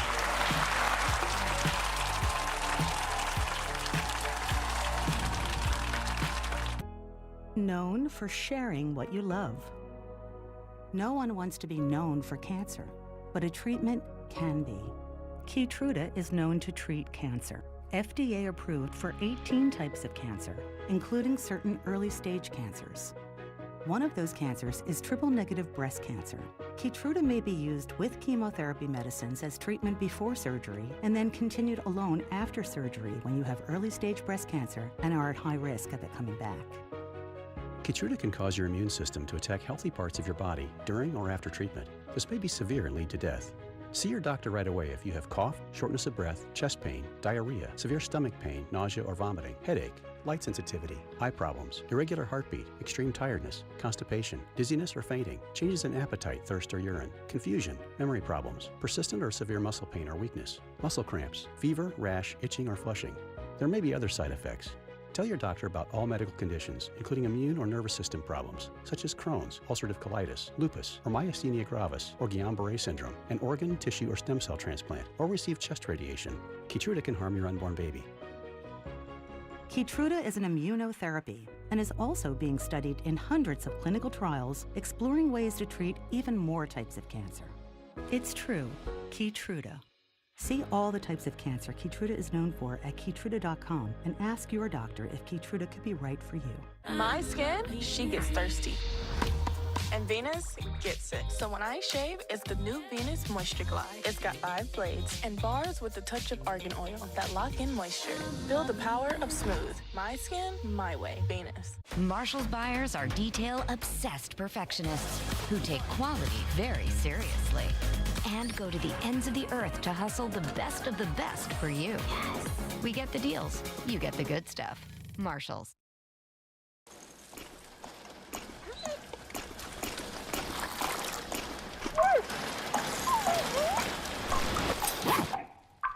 Good morning. Start with the goodness of Cheerios. And try new Cheerios protein.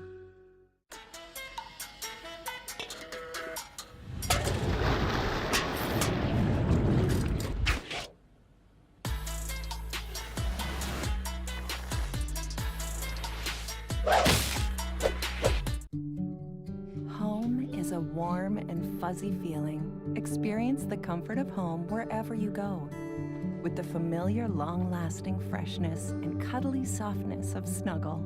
Snuggle, the comfort of home. Fancy Feast presents our latest chef-inspired creation, Fancy Feast Gems. This rich pyramid mousse pâté puts mealtime in a whole new light and turns the everyday into extraordinary. Fancy Feast Gems. Love is in the details.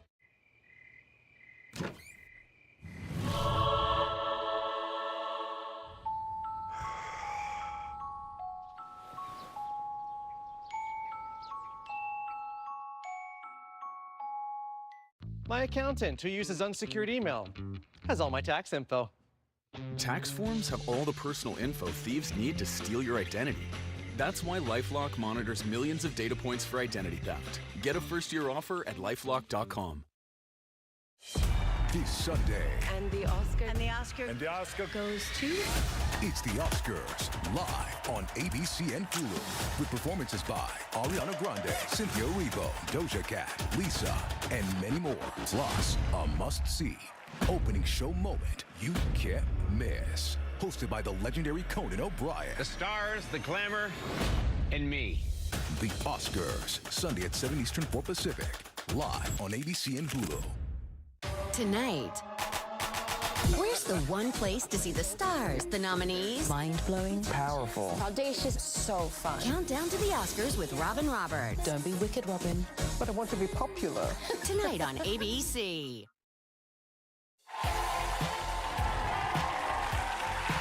And we are back with Governor Pritzker. Ariana, you have a question. I do, sir. Talk to me about the working class. I think we can all agree the working class voters have historically been a Democratic stronghold.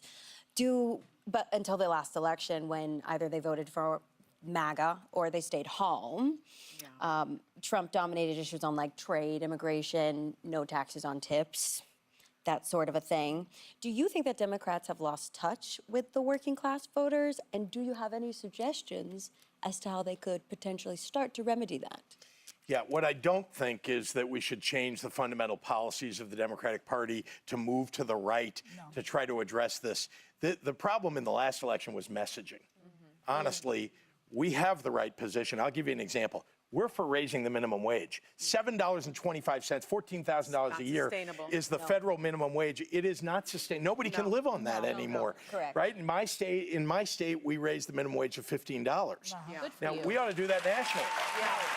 And that's a Democratic position. Republican position, they're not in favor of raising it. In fact, many of them would like to do away with the minimum wage altogether.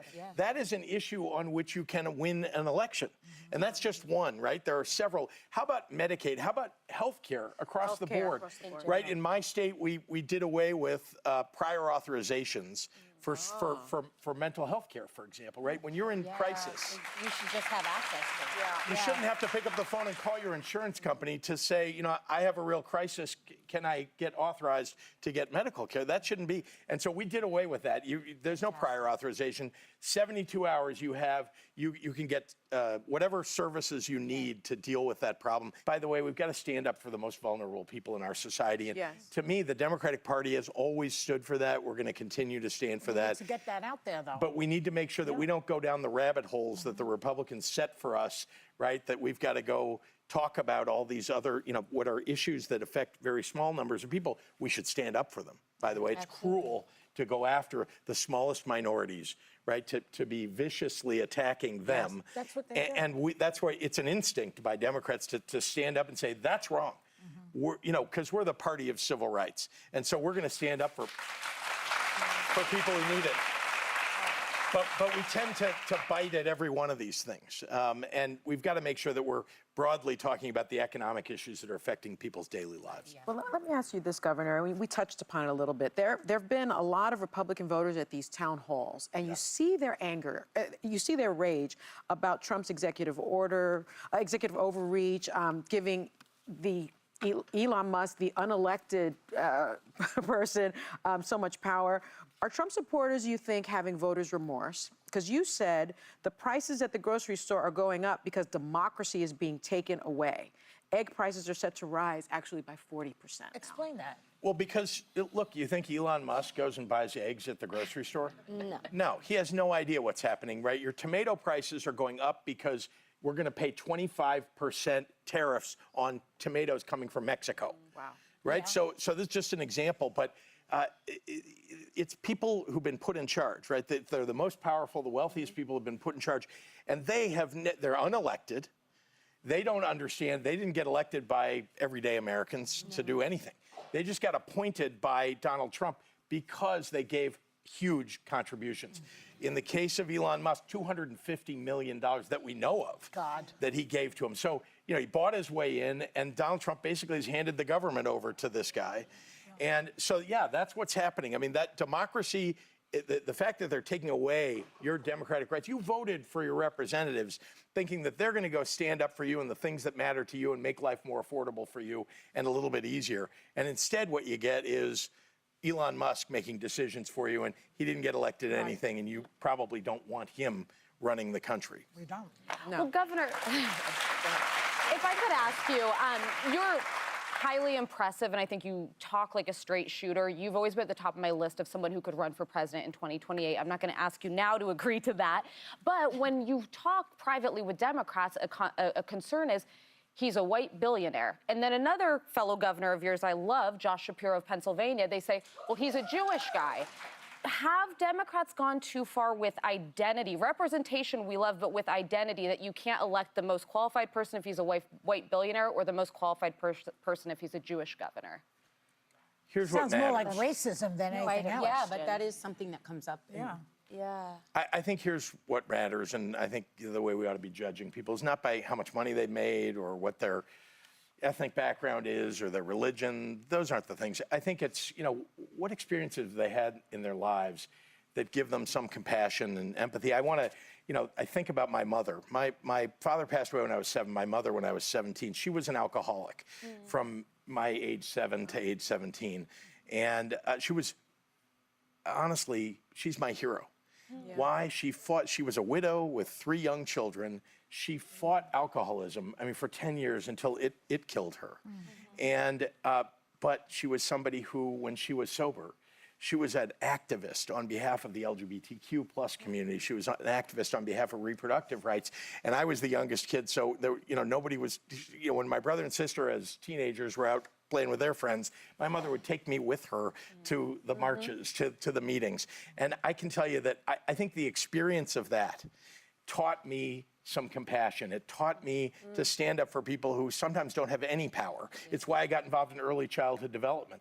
The kids who need early childhood most, the kids who need Head Start and childcare and so on most, are the kids who come from the poorest neighborhoods, right? The parents who need it the most come from the poorest neighborhoods. They can go to work if they have someplace safe to put their child. You provided for free in your program. Indeed. I congratulate you for that. Thank you very much. I have to go, but what you're really talking about is empathy. And I see that there's a drastic lack of it right now in government with a lot of people who are in positions of power. And that is a dangerous thing. Kindness matters a lot. Kindness and empathy. Matters a lot. And I thank you very much for coming here. I hope that you'll come again. Our thanks to Governor Pritzker. We'll be right back.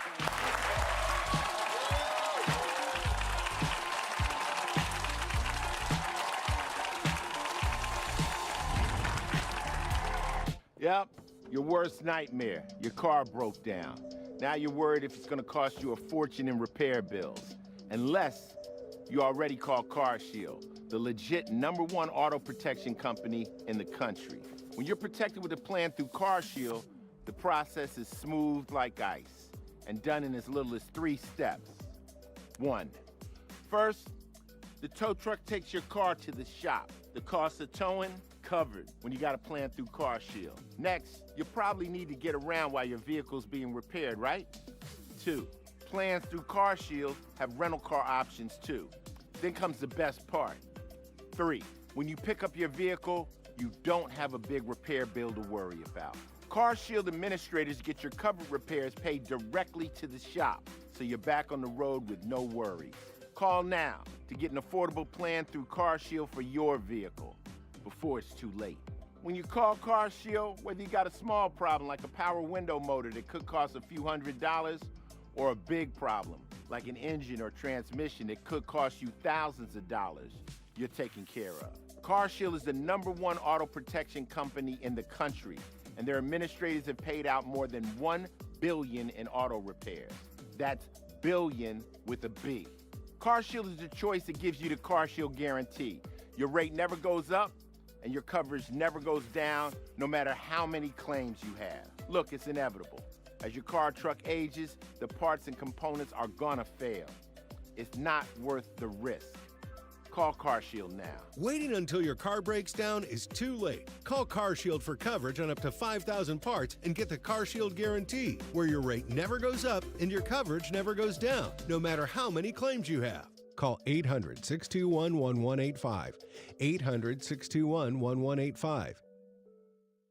Rinse it out. Every now and then I get a little bit tired of the things that just will never come out. Going down in a rinse straight. Every now and then I rinse it out. Hey, it's your dry skin. I'm craving the ceramides in CeraVe. CeraVe with 3 essential ceramides helps restore my skin barrier so I can lock in moisture for up to 48 hours. CeraVe moisturizers. And now introducing new CeraVe anti-dandruff hair care. Oh, don't forget dinner with my boss. Great. A new Ultimate Adhesive will save the day. New Polygrip Ultimate All-in-One. Get superhuman hold, food seal, and comfort. If your mouth could talk, it would ask for Polygrip. We pull people off the street and ask them about their hearts. How's your heart? My heart's pretty good. You sure?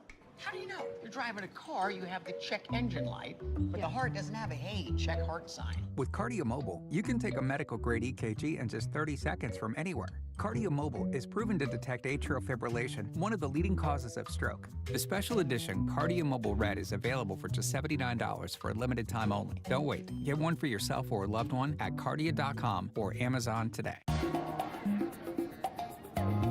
He can drink from my saucer anytime. Where did he learn to slide like that? I know where.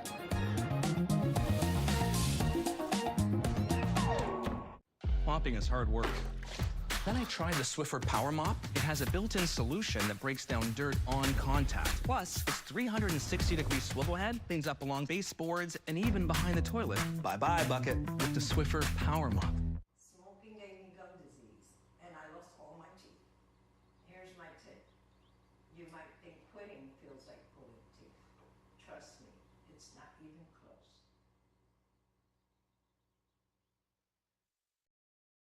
In the shadows of nature's wild beauty, a deadly crime. Park rangers recovering the body of a woman who fell to her death. Tonight, There were small things that didn't add up. now her daughter speaks out. You've never told your story before. 2020 tonight on ABC. Thanks to Ariana DeVos, who will also be co-hosting on the Weekend View, streaming Saturdays and Sundays on ABC News live at 7:30 and 9:30 a.m. and a third time on Saturday at 12:30. Like I said before, we're on all the time. Have a great day, everyone. Take a little time to enjoy The View.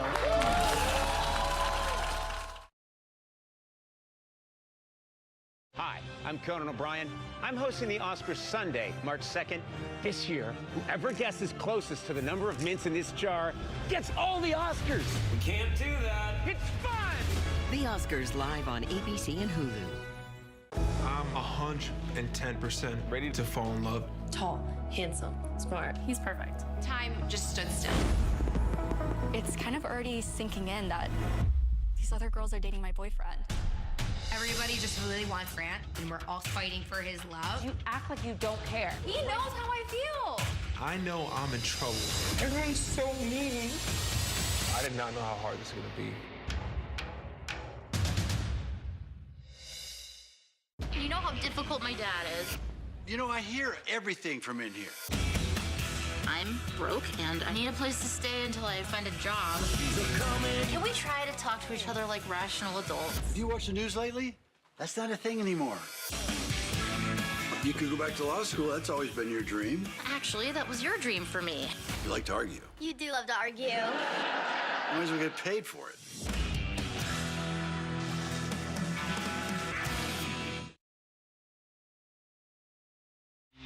What you need to know right now on GMA3, the high-stakes meeting at the White House, President Trump and Ukraine's President Zelensky face-to-face as the Trump administration intensifies pressure to bring an end to Russia's war on Ukraine. And a judge rules the Trump administration's mass layoff of probationary workers is likely illegal. What this could mean for thousands of federal workers already let go. Health alert.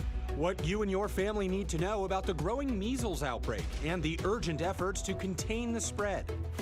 The road to the Oscars. Just 2 days until Hollywood's biggest night, Robin Roberts sits down with some of your favorite nominees who hope to take home the gold. Plus, which look stole your heart? Fashion historian Shelby Ivy Christie dives into the stunning Best Costume Design nominees. And legendary songwriter Diane Warren joins us. How she's celebrating her 16th nomination. Could this finally be the year she takes home the gold? Plus, don't fill out that Oscar pool just yet. Our experts join us from the red carpet with predictions and potential upsets to give you the edge. Now, from Times Square, Eva Pilgrim and DeMarco Morgan with What You Need to Know.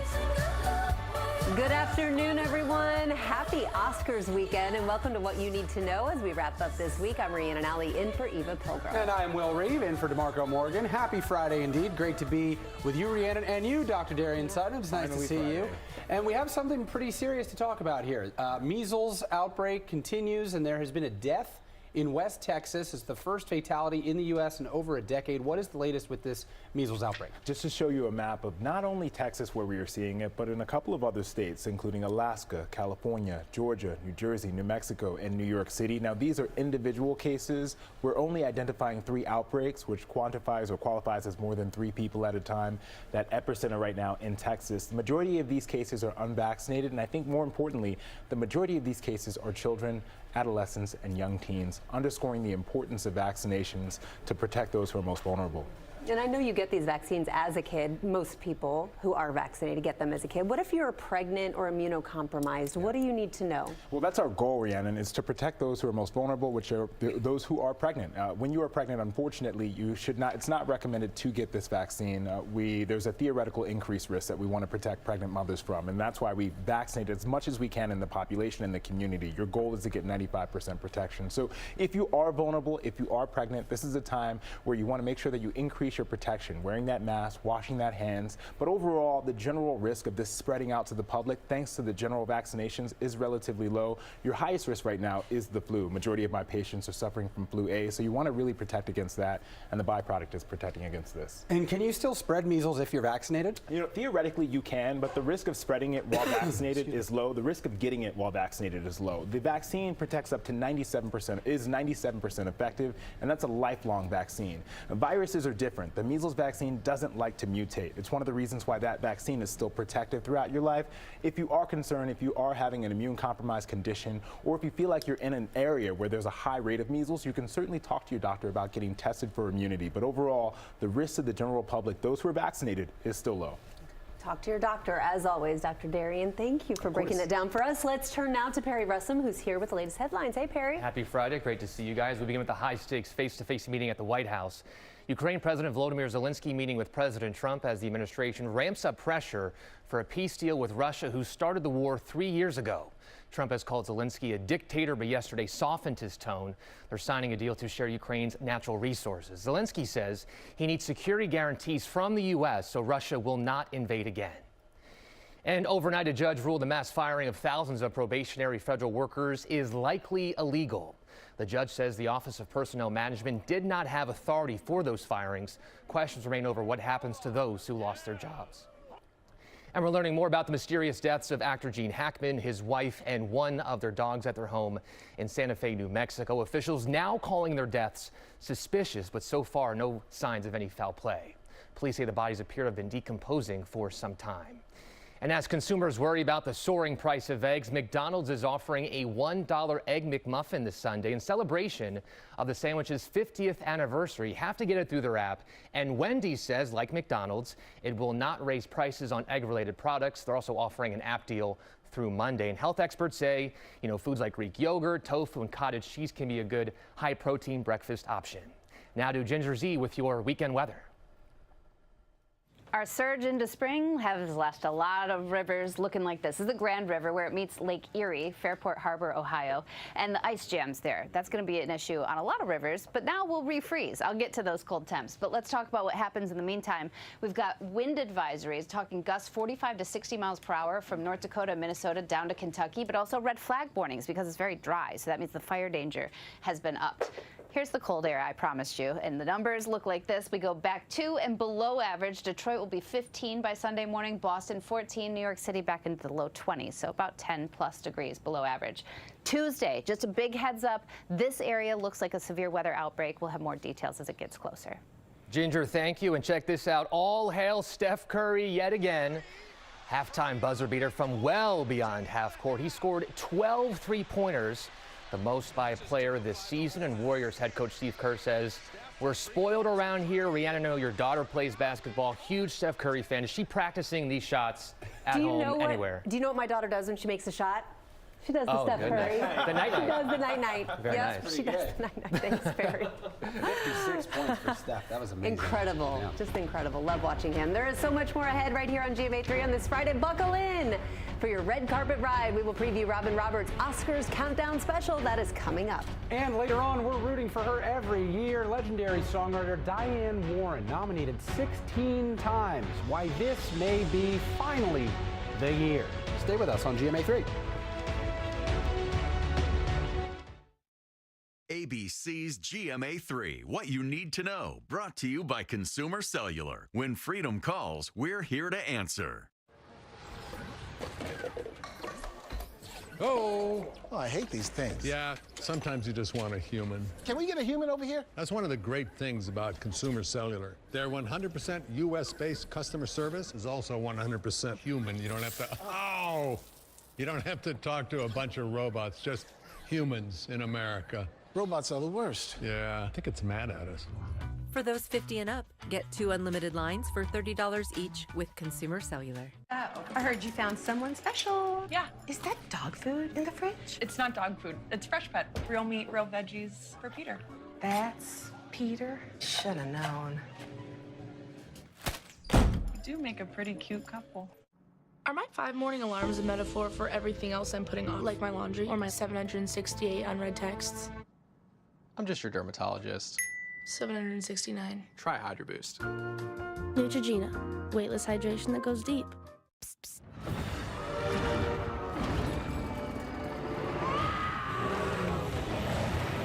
With Flonase, allergies don't have to be scary. Spraying Flonase daily gives you long-lasting, non-drowsy relief.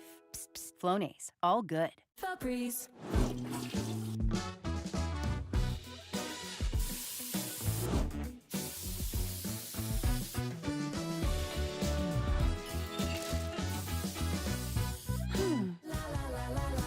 My blood pressure is borderline. I can worry about it or do something about it. Garlic Healthy Blood Pressure Formula works safely and naturally with a custom blend of garlic, vitamins, and minerals, and it's odor-free. I'm taking charge with Garlic. Toss out the mess. Toss in the power sheet. Toss out pricey. Now toss like a boss. Arm & Hammer Power Sheets clean 3 times more small loads than premium tile detergent at the same price. On your period, sudden gushes happen. Say goodbye gush fears thanks to Always Ultra Thins with rapid dry technology that absorbs 2 times faster. Hello, clean and comfortable. Always fear no gush. The darkness of bipolar depression made me feel like life was moving on without me. Then I found a chance to let in the light. Discover Caplyta. Unlike some medicines that only treat bipolar 1, Caplyta is proven to deliver significant symptom relief from both bipolar 1 and 2 depression. And in clinical trials, movement disorders and weight gain were not common. Caplyta can cause serious side effects. Call your doctor about sudden mood changes, behaviors, or suicidal thoughts right away. Antidepressants may increase these risks in young adults. Elderly dementia patients have increased risk of death or stroke. Caplyta is not approved for dementia-related psychosis. Report fever, confusion, or stiff muscles which may be life-threatening, or uncontrolled muscle movements which may be permanent. Common side effects include sleepiness, dizziness, nausea, and dry mouth. These aren't all the side effects. In the darkness of bipolar 1 and 2 depression, Caplyta can help you let in the light. Ask your doctor about Caplyta. Find savings and support at caplyta.com. Tonight, where's the one place to see the stars, the nominees? Mind-blowing. Powerful. Audacious. So fun. Countdown to the Oscars with Robin Roberts. Don't be wicked, Robin. But I want to be popular.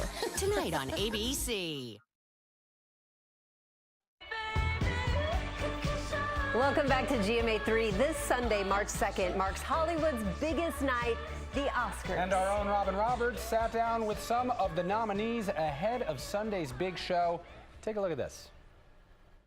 Thank you so much. Yeah, we're checking in. We're with the Heritage Tour. In A Real Pain, Jesse Eisenberg and Kieran Culkin star as two mismatched cousins reuniting for a tour of Poland where their beloved late grandmother lived before fleeing to America during the Holocaust. I know you're not the most comfortable person with people. I'm not? No. While Jesse co-stars, he also directed and wrote the film, earning his second Oscar nomination.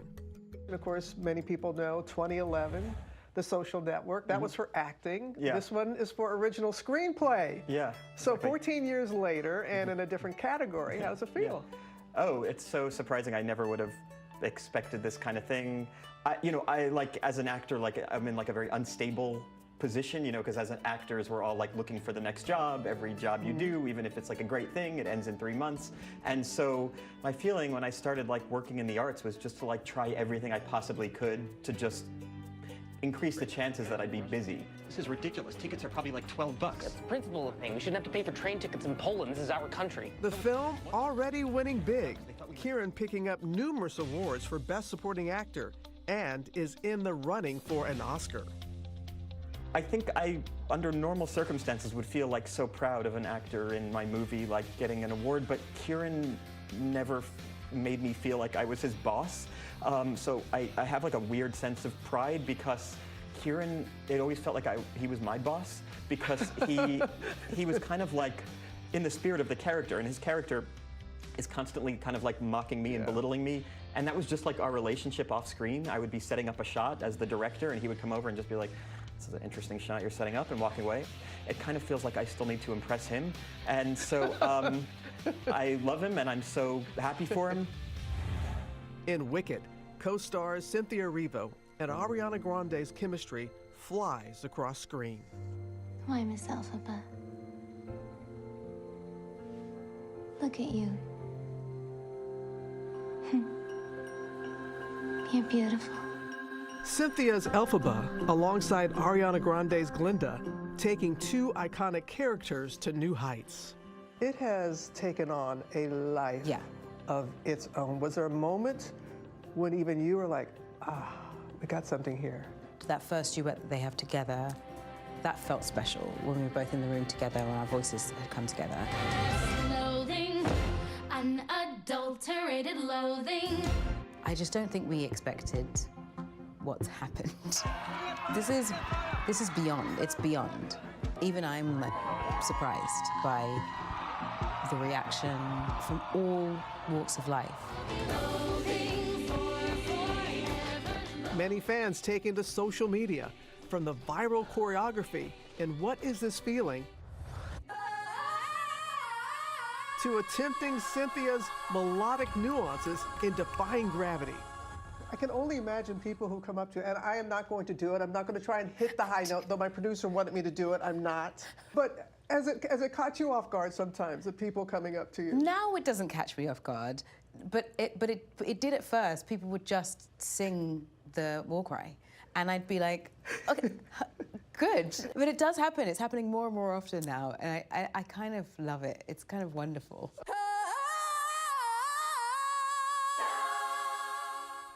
I am also not going to try it. Will, you want to give it a No, I'm good. I would have loved to see Robin hit that vocal run, though. Robin could have Hard to handled do. it. Yes.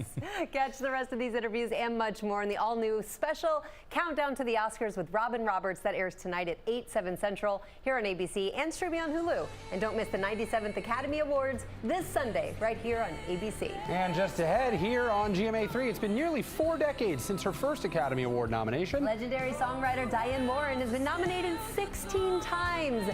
Will the journey be her lucky charm? We sure hope so. She's joining us here next.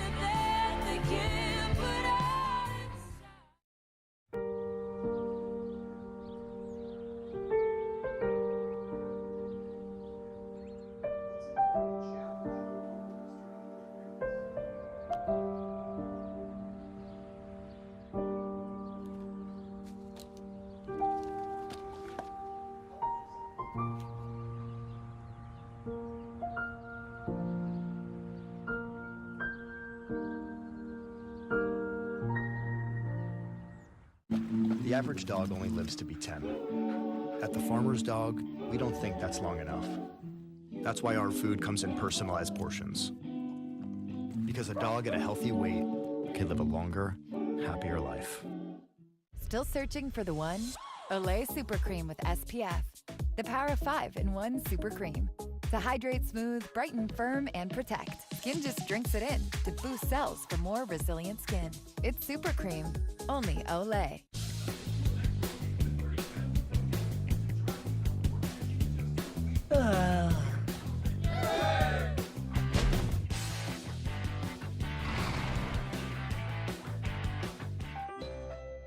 Oh, don't forget, dinner with my boss. Great. Our new Ultimate Adhesive will save the day. New Polygrip Ultimate All-in-One. Get superhuman hold, food seal, and comfort. If your mouth could talk, it would ask for Polygrip. A year after I quit smoking, I was diagnosed with peripheral artery disease. I needed surgery to restore blood flow to my legs. Later, I found out smoking also caused my kidney cancer, and I needed surgery to remove my kidney. My tip is, quit now. The sooner you quit, the better.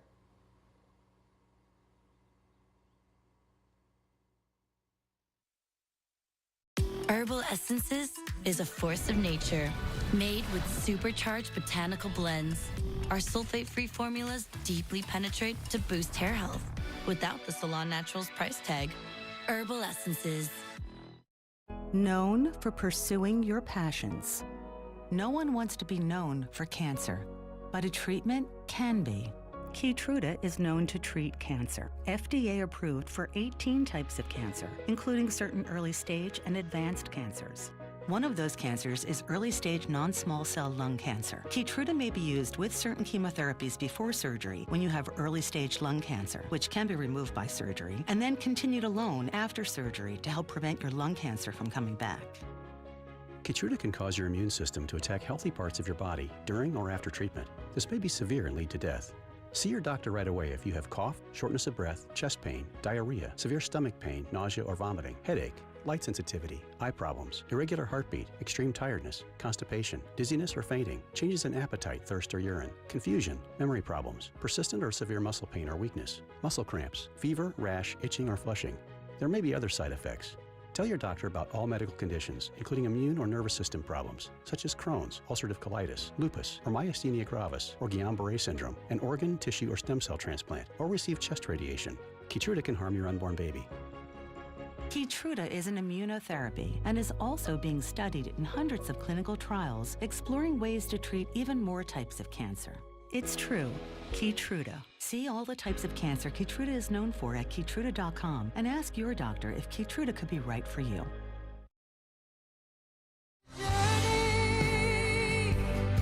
That is the Oscar-nominated song, The Journey. It is beautiful. From the film The 688, it is performed by her, and it is written by legendary songwriter Diane Warren. When I say legendary, that might be an understatement. She is a 16-time Oscar nominee, and on Sunday, she is up for Best Original Song. Once again, this is her 8th straight nomination. Incredible. And it is incredible, and it is incredible to be able to say that we are joined now by Diane Warren. Diane, thank you for coming back to be with us here on GMA3. The Oscars just 2 days away. It's your 16th nomination. 37 years since your first one for Nothing's Gonna Stop Us Now. Is it still exciting? 39. I'm only 39. That's what makes you a legend. You started getting nominated for Oscars when you were 2 years old, and and now you're here. Does it still get you all revved up, or is it old hat by now? Oh, yeah. Oh, no, it's not old hat. I'm very excited. I'm just like, you're just like, oh, God, is the category coming up? Look, you hope for I'm hoping for the best. And I'm just happy to be there. And yeah, would it be awesome to, win, on my 16th nomination, especially with a song called The Journey. It's a 5-day journey, really. From my first nomination was the 80s. What was the process for writing The Journey? How do you go about your songwriting? Do you go into it saying, I know how to write an Oscar-worthy song and here's what it is, or is it all different every time?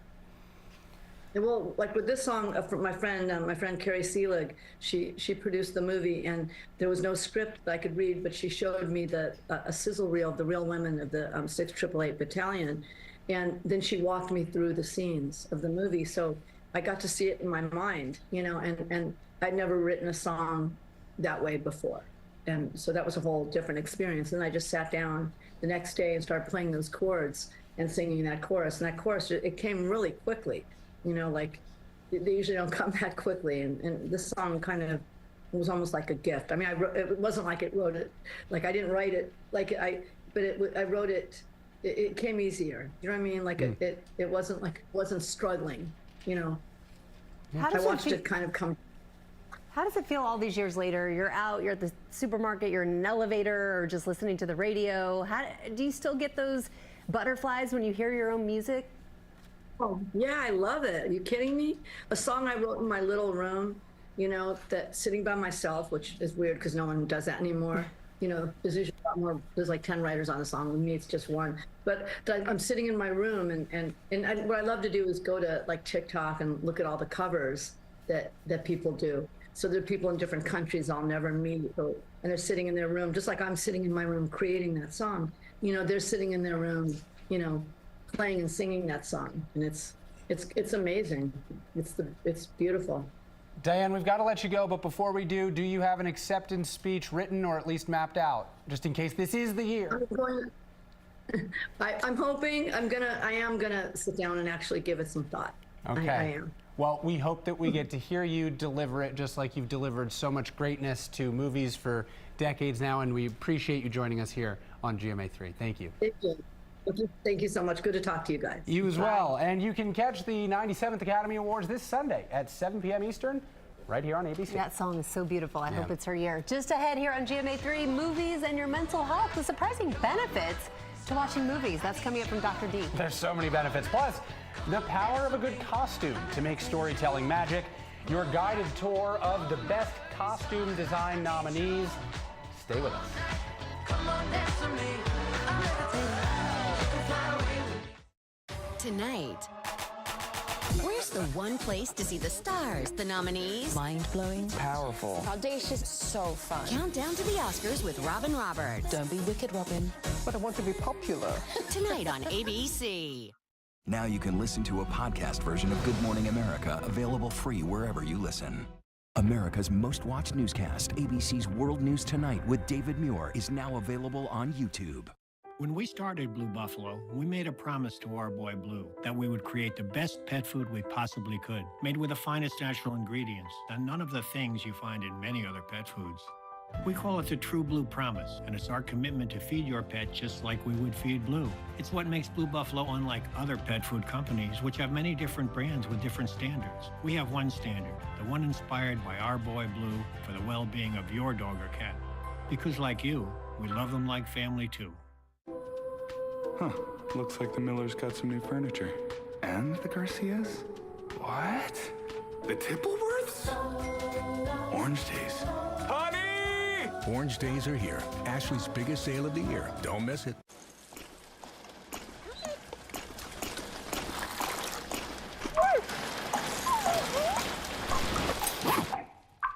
Good mornings start with the goodness of Cheerios. And try new Cheerios Protein. Mopping is hard work. Then I tried the Swiffer Power Mop. It has a built-in solution that breaks down dirt on contact. Plus, its 360-degree swivel head cleans up along baseboards and even behind the toilet. Bye-bye, bucket, with the Swiffer Power Mop. Hey, it's me, your very dry skin. New CeraVe Intensive Moisturizing Lotion with hydrourea and 3 essential ceramides helps restore my natural barrier and relieves my dryness for up to 72 hours. New CeraVe Intensive Moisturizing Lotion. Can your pad absorb everything and stay fresh? Always Flex Foam can. It's the only pad made with the flexible foam core that locks in blood and sweat while the top stays dry, keeping you up to 100% leak and odor-free. See what foam can do for you. For people who feel limited by the unpredictability of generalized myasthenia gravis, season to season, Ultomiris is continuous symptom control with improvement in activities of daily living and reduced muscle weakness. And Ultomiris is the only long-acting GMG treatment with the freedom of just 6 to 7 infusions per year for a predictable routine I can count on. Ultomiris may lower your immune system's ability to fight infections, increasing your chance of serious meningococcal and other infections, which may become life-threatening or fatal. Complete or update meningococcal vaccines at least 2 weeks before you start. If treatment is urgent and you're not vaccinated, you should receive antibiotics with your vaccines. Don't start if you have a meningococcal infection. Infusion reactions may include back, belly, limb, or chest pain, muscle spasms, blood pressure changes, tiredness, shaking chills, bad taste, breathing problems, or face, tongue, or throat swelling. Ultomiris is continuous symptom control. Ask your neurologist about starting Ultomiris. Welcome back. We have Dr. Darian here to talk about an outbreak in the Congo, a very serious topic. So what do we know about it? So right now our medical unit here at ABC is following this outbreak in Central Africa and the Democratic Republic of the Congo. And so what does this viral illness look like? It looks very similar to Ebola, unfortunately. What we're qualifying this as a hemorrhagic fever. That can come with symptoms of flu-like symptoms, body aches, and unfortunately bleeding. So far there's been at least 400 cases and 50 deaths. And this is in a very vulnerable population. In this community, they're unfortunately exposed to armed conflict, they have limited health care, and many people who don't have that access. Similar to Ebola, sounds severe and serious. What should the rational fear level be here in the United States about this coming here? Yeah, so unfortunately, this area specifically in the DRC within Central Africa is very prone to many types of viral infections. This is not the first time we've seen an outbreak which we cannot understand exactly what it's coming from. The overall concern in terms of where you are right now is relatively low, but you want to make sure you reduce your risk. For example, if you've had recent travelers or if you've recently traveled through the area, you want to make sure that you're mindful of your symptoms. If you're sharing airports, if anyone is coming back from that area, that's what that's important for. But it also just underscores the importance of a global community in terms of containing these types of infections. This unfortunately was started right at the beginning of the Trump administration when foreign aid was frozen, and so that unfortunately likely will not help in this containment, but hopefully we'll get more results from the epidemiologists and the scientists that are on the ground doing that testing. Because you said there's no actual test for this just yet, so they're working on all of those things right now. They're working on all of those things, and we've seen this in the past. They've tested negative for Ebola, they've tested negative for malaria, so right now we'll just have to wait to see what these results show in the future. All right, Dr. Darian, you will keep us posted. We appreciate you being here with that. And coming up on GMA3, we got a whole lot more Oscars and a whole lot more fun, we promise. It's Hometowns Week. This week is everything. Tipper Pros, I have to feel comfortable around their family. I think this man is my forever guy. Did you just kiss my daughter? I'm gonna tell you, Dad. I got a problem on my ass. You are the first person that I'll bring home that's not in our same religion. I'm not Mormon. I have tattoos. I do drink sometimes. Do I have to become Mormon to be with this woman?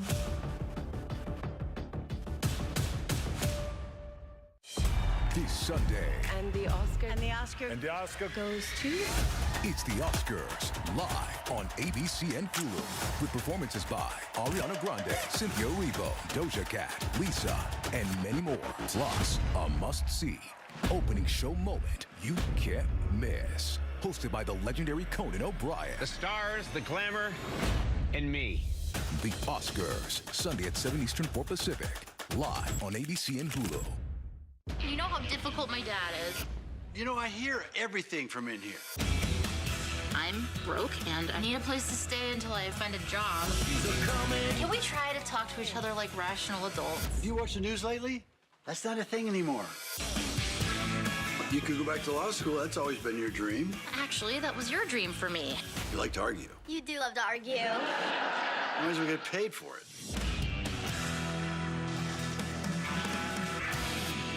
911, what's your emergency? LAFD! LAPD on scene! Over 8 seasons, they have faced the impossible. NATO. But this Thursday, things get personal. He's a damn serial killer. One of their own will be taken. Where to find her? The 911 two-part return begins Thursday on ABC and stream on Hulu. Welcome back to GMA3, what you need to know. We have some football news for all of us Kansas City Chiefs fans, including Brad, our stage manager here. Travis Kelce sharing after months of speculation he will return to pro action for at least another season, telling Pat McAfee's show in a text that he is coming back for sure and getting into the best shape to return to the mountaintop. So now that the Super Bowl is well behind us, we can focus on the future. Yeah, well, at least one more season. It'll be season 13 for Yes. Kelce. That's a big number in his life with Taylor Swift. Anyway, Dr. Darian here with us again, looking at a health and wellness subject of interest. Juliana C. asks, can having bad breath be a sign of a health condition? Absolutely. I think it's really important. This can be a difficult conversation to have for multiple reasons. So we're talking about bad breath and halitosis, which is a clinical diagnosis. It affects approximately 1% of the population. So absolutely, bad breath can be a sign, most often something inside the mouth, like gingivitis, which is why it's so important to make those regular appointments with your dentist. But it can also be a sign of an underlying health condition like renal failure, diabetes, often things like GERD or reflux. These things can cause your breath to change. And just for education, halitosis, the diagnosis, the difference between that and bad breath is that halitosis is usually persistent throughout the whole day. So the hardest part really is having that first conversation. It has to be with someone that you love and someone that you trust. That first conversation shouldn't be in the morning because everybody's Absolutely got that. not in the morning. Well, then we're all affected. That's 100%, not 1%. What is your prescription for wellness today? My prescription, we all need a break. My prescription You're not trying for to tell wellness. us something, right? Absolutely not. Absolutely Back not. away. But if you're having a difficult time saying that truth at home, then maybe you can just say Dr. Darian explained it to you during a segment. But today's prescription for wellness, we all deserve a break. It's been quite a week. The Oscars are coming up. So on the benefits of watching a movie, taking a break and seeing that film that you like. Some of the benefits include boosting your mood. It can change your attitude, your feelings, and your values. Watching movies like What's Up for Animated Features, Inside Out 2, and Wicked. It also can create empathy. Watching characters on screen broadens our worldview. I would definitely take a moment to see A Real Pain. I'm excited to see that. It can also provoke philosophical thoughts, allow you life questions that we may not have otherwise considered. The Brutalist, I think, is a really a good opportunity for that. And then most importantly, it enhances communication, giving couples, friends, family the opportunity to discuss and address issues relevant to them. What's your all-time favorite movie to watch to lift your mood? Oh my gosh, there's so many. Yeah. Pick one. Patch Adams. I mean, Oh, Dr. Darian. You knew I was going to say that. You knew I was going to What say about that. you? It has a special place To in my boost heart. my mood, Wedding Yeah. Crashers. That's a good one. I like You've Got Mail. Okay. Okay. One of my all-time favorites. I love Nothing it. like a good rom-com. Yeah. Which Wedding Crashers No. isn't really. Sort All of, right. Anyway, yeah. Dr. Darian, thank you so much. And thank you for reaching out to us. We love to hear from you. So hit us up on Instagram with all of your medical questions. That's at ABCGMA3. And just ahead here on GMA3, dressing the part, we're getting a close-up look at the amazing outfits, fighting it out for best costume design. And if you want to win your Oscar pool this year, you need to pay close attention to what our GMA3 Oscars experts have to say. Their final predictions coming your way in just moments.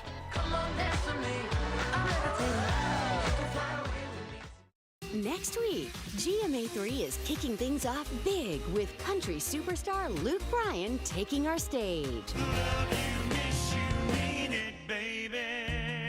Plus, Smokey Robinson, Joshua Jackson, Aisha Curry, and Chef Mario Carbone serving up some serious lunchtime flavor.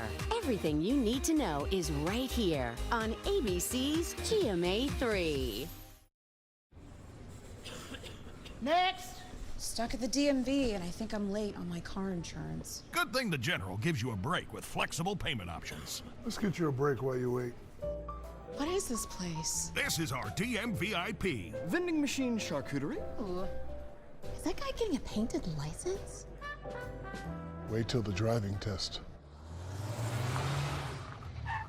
Now that's a park job. For a great low rate, go with the General.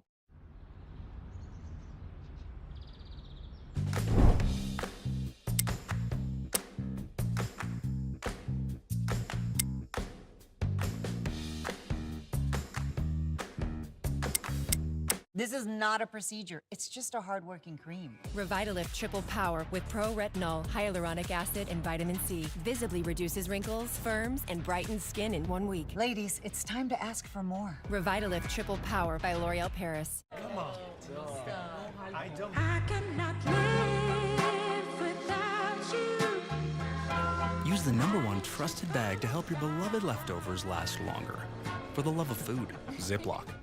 SC Johnson. Gary, used car shopping can't hurt you. But what if I overpay? Come out and I'll show you a better way. Well, show me, Carfax. Knowing how a car's accident history impacts price means you don't have to overpay. No fear, just Fox. Say show me at Carfax.com. Oh, it stinks.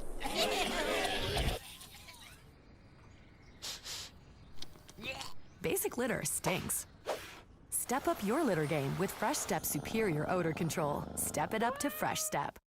I used to struggle with dandruff and scalp issues, but then I started using Head & Shoulders every wash because the active ingredient in Head & Shoulders fights off the microbes that cause dandruff. Microbes are on everyone's scalp and can cause irritation, but when you use Head & Shoulders every wash, keeps these rascals at bay. It helps prevent dandruff before it starts. Where do you think you're going? see, no flakes down here. Hair looks great. Had a little help. Make every wash count. Ever feel like a spectator in your own life with chronic migraine? 15 or more headache days a month, each lasting 4 hours or more. Botox prevents headaches in adults with chronic migraine. In a survey, 91% of users wish they'd started sooner. So why wait? Talk to your doctor. Botox effects may spread hours to weeks after injection, causing serious symptoms. Alert your doctor right away, as trouble swallowing, speaking, breathing, eye problems, or muscle weakness can be signs of a life-threatening condition. Those with these conditions before injection are at highest risk. Side effects may include allergic reactions like rash, breathing problems, dizziness, neck and injection site pain, and headache. Don't receive Botox if there's a skin infection. Tell your doctor your medical history, muscle or nerve conditions like ALS, myasthenia gravis, or Lambert-Eaton syndrome, and medicines like botulinum toxins, which may increase the risk of serious side effects. Chronic migraine may still keep you from being there. Ask your doctor about Botox today. Learn how AbbVie can help you save. Mayday, mayday! Our boat is going under. Copy that, we're on our way. What is that noise?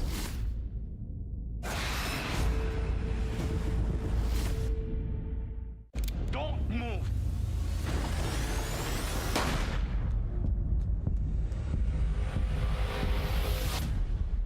He's about to code.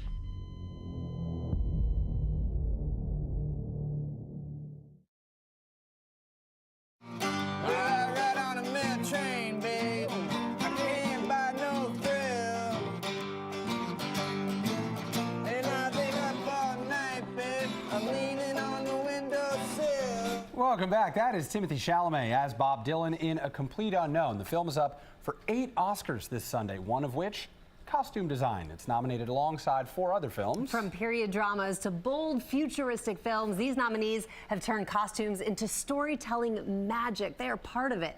And with us now to break down this year's nominees is fashion and costume historian Shelby Ivy Christie. What a fun job. Thank you for being here. Thank you for having me. Yeah. Anytime I get to chit chat about fashion and nerd out, I'm excited. So I'm so glad to be here with you today. Okay, so let's nerd out. Let's talk Wicked because it is considered to be the front runner for costume design this year. Sure. And we've talked a lot on this show about Glinda's looks and how beautiful and the light fabrics and everything. Of course. But let's break down Elphaba's looks because they're just as important to this film. For sure. So we see Elphaba in very heavy textures, dark hues, which really foreshadows her plight as a character, right? It's kind of hinting at her, you know, feeling other, feeling different. It's talking about how weighed down she is through her story arc. So I think that's a really great contrast into Glinda's kind of lighter layers. She's kind of transparent in her costuming, which kind of foreshadows into how transparent she was in her motives, right? We can see her very self-serving motives. They're very clear to us as audience. Spoiler alert. Okay, spoiler alert, y'all. Sorry. I like the the attention to detail with the green mannequin there as well. Yeah.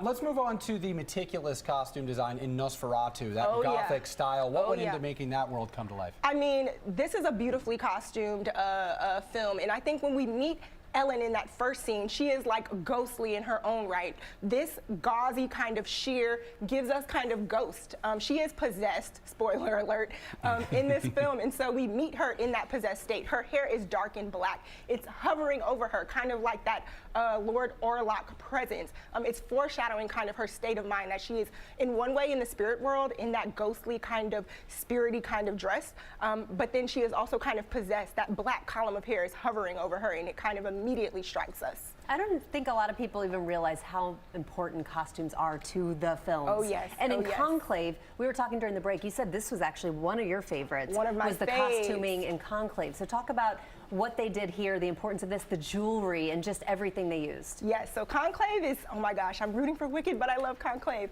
So here we have Cardinal Goffredo, and he comes into the scene as a diva, okay? This cape is voluminous. He thinks that he is the front runner for the papacy, so we're immediately seeing that, right? He's in red, which is a papal color. This cape has volume, and speaking to his inflated ego, he kind of steps into kind of the conclave, assuming he's the winner, right? And we kind of get that, that idea of him here. He is pronounced, okay? He wants to take up space and be noticed. The costume designer did a great job of utilizing jewelry to storytell about the cardinals' social kind of standing and also their political standing and religious standing. Okay, let's head over here because we want to show a couple of these costumes. We have to talk about A Complete Unknown because this, of course, is a biopic. So costuming is so important in a biopic because you want to be authentic. Yes. So talk about these looks. So this film is actually through a short period of time, 1961 to 1965. So we're grounded in a very specific period. However, we see Bob Dylan's style and just his character evolve and grow, right? We meet him in the beginning of the film, costume similar to what we have here, fresh off of the bus, kind of in a Midwestern cowtown kind of style, right? And then he is journeying through the film and evolving. He's getting through his freewheeling era. And then we see the culmination of his style, right? When he gets into his electric era, the era that we all love, right? Where he just arrives at Newport and performs. And that really is an exclamation point on his style. We see him in that very kind of modern, kind of slim-fitting silhouette, which marks like, he's gone, y'all. No more Midwestern boy. He's off the farms, right? He's in New York. He's feeling himself. He has stepped into his electric era. So the costume designer did a great job of just taking us through his evolution as an artist and kind of discovering himself, and then we see that through his style. I think she spoke about Timothée Chalamet had 67 different costumes throughout this film. Wow. Yeah. Lots of storytelling. That's amazing. We both live in Brooklyn. I feel like we'll see this weekend. Yeah. Just walking around. Well, you put that one on, I'll take this one. I want this jacket. Anyway, thank you so much, Shelby, for joining us. You taught us so much. This is fascinating, multi-layered, and you can catch the 97th Annual Academy Awards. Be sure to watch and look for what everyone is wearing. March 2nd, ABC. Yes, just ahead here on GMA3, we are Oscar Central. We're not done just yet. And you're going to get some valuable insight for your Oscar pool from our team of experts. They've got their final predictions, so listen up. Thank you so much.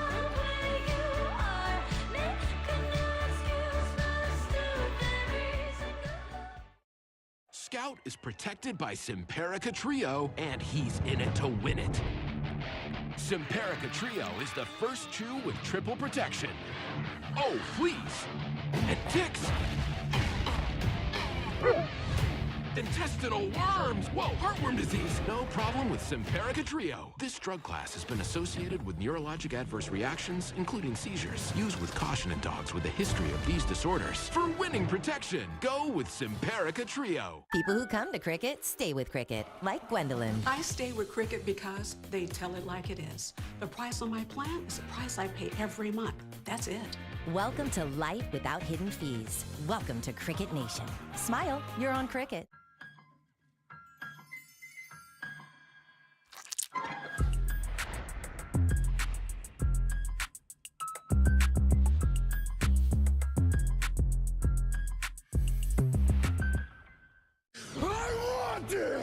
Jason is really fired up for the Cinnamon Toast Crunch Challenge. Look at him, just Cinna dusting his way to victory. You can't get enough of this stuff, man. Win the day with the Kelsey's favorite cereals. Swiffer Duster traps 4 times more dust for clean even Mom approves of. That reach. Making hard to reach so easy. Swiffer. Wow. The mother of all cleans. Love it or your money back.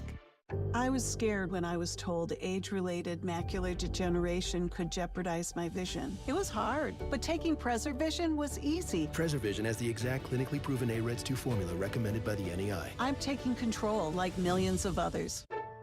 60% of women experience leaks with bladder protection pads. Try Always Discreet. It locks leaks in seconds to keep you drier and bunches 25% less often than Poise. Try Always Discreet. It's designed to protect. Are my 5 morning alarms a metaphor for everything else I'm putting on, like my laundry or my 768 unread texts? I'm just your dermatologist. 769. Try Hydro Boost. Neutrogena. Weightless hydration that goes deep. Despite being on an antidepressant, I was still masking my depression symptoms. My doctor said it could be because my antidepressant alone wasn't enough, so she recommended an add-on treatment. She recommended adding Rexulti. When taken with an antidepressant, Rexulti was proven to significantly reduce depression symptoms, more than an antidepressant alone. So with my antidepressant, Rexulti could provide a boost. Elderly people with dementia-related psychosis have increased risk of death or stroke. Antidepressants may increase suicidal thoughts and actions and worsen depression in children and young adults. Call your healthcare provider right away to report new or sudden changes in mood, behavior, thoughts, or feelings, or if you develop suicidal thoughts or actions. Report fever, stiff muscles, and confusion, which can be life-threatening, or uncontrolled muscle movements, which may be permanent. High blood sugar can lead to coma or death. Weight gain, increased cholesterol, unusual urges, dizziness on standing, falls, seizures, trouble swallowing, or sleepiness may occur. Could adding Rexulti be right for you? Ask your doctor about adding Rexulti. For decades, one figure has stood as a symbol of Hollywood excellence, an icon of achievement and timeless beauty. Timeless beauty. It's a bit much, but I'll take it. And this year, he will take center stage once again. I am honored to host. Radiating perfection as only Oscar can. Him. I knew it. Conan O'Brien hosts the Oscars, live Sunday on ABC and Hulu.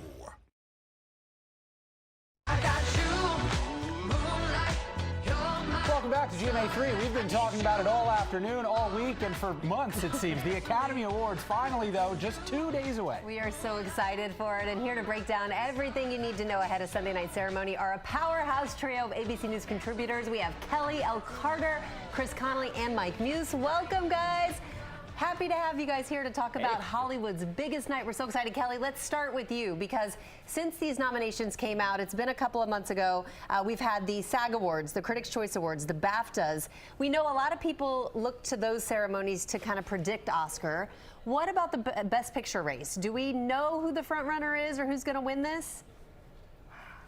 I mean, it still in some ways feels like it's up for grabs, but I think Honora, Conclave are definitely in that conversation. But I mean, it remains to be seen, because normally I think this time of year we kind of have a pretty good idea of who's going to walk home with that Best Picture win. But this year it could be one of those two. It could be one that we haven't even talked about. It could be my favorite. I don't know. You don't know. All right, Chris, let's talk about Best Actress. Demi Moore has won a bunch in these run-up award ceremonies, but Mikey Madison won the BAFTA, which sort of tipped the race into a little bit of chaos. Is this Demi Moore's award to lose, or is there a competition here? Well, I think all eyes will be on Demi Moore and on this Best Actress category. You know, a lot of times people say it's an honor just to be nominated. And in this case, for the Best Actress, it's true. Look at who didn't get nominated. Nicole Kidman, Angelina Jolie, Kate Winslet, Amy Adams, Marianne Jean-Baptiste, who was phenomenal and was awarded by both the LA and the New York Film Critics. So if you've got in this gang, you're the right way to go.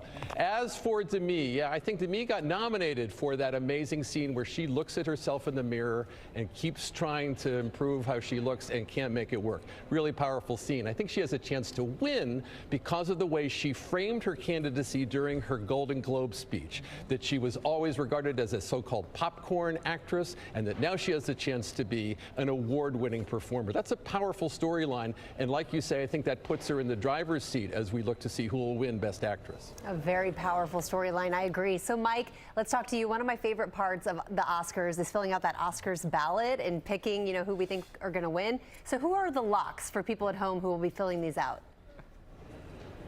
You know what my favorite part is right now about this year is that there are no favorites. There are only two that are, I feel, are absolutely locked. I know, Rita, I hate to bust your bubble on that one, but this what makes this year's Oscars so exciting, and we're all going to be on the edge of our seats trying to figure out who is going to take home that golden statue. The only two, America, that I would say are locked is Kieran Culkin for A Real Pain. He has had an incredible award season. He's been sweeping the award season, and he delivered an incredible performance of A Real Pain. It was subtle, but it was still very very powerful. It was comedic in places, and it was also emotional. And so his range of emotion that he showed was absolutely amazing. And the second person that is locked is Zoe Saldana. I mean, congratulations to her in advance. This is her award season, and she has done an incredible job in that portrayal that she did at Emilia Perez. And so those two, America, are locked. Everyone else, do not lock your votes in.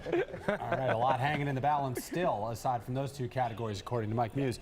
So, Kelly, diversity is always a part of the conversation at the Oscars. How did the Academy do this year in terms of representation? Well, you know, I want to go back a little bit and remind you guys that 10 years ago, Oscar So White was a trending topic and really affected a lot of change, helped affect a lot of change. At the time, then President Cheryl Boone Isaacs said that they were already in conversation to further diversify this voting body, and a lot of strides have taken place. And I think we're seeing some of that play out in this year's, Oscar nominees. You know, we see Zoe Saldana, we see Cynthia as a two-time Oscar nominee now, Coleman Domingo back-to-back as a nominee, and so many more. Chris, before we let you guys take a little breather here, your buddy Conan O'Brien is the host. What should we expect? What do we know about his hosting duties here?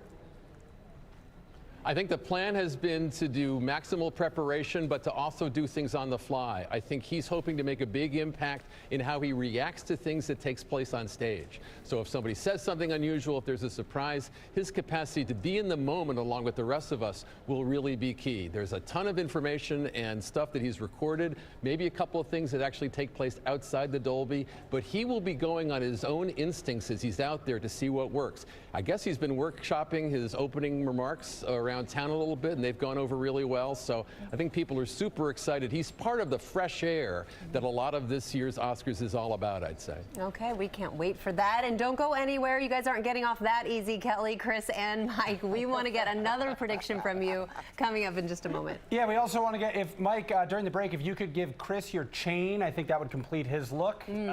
So we'll work on that while we... It's my signature piece. It's like Linus in a blanket, Will. I feel like he needs it. All right, well, we'll check in with you in just a second. We're going to get their guidance on who will triumph when it comes to Best Picture. We will be back in just a moment on GMA3 heading into the Oscars.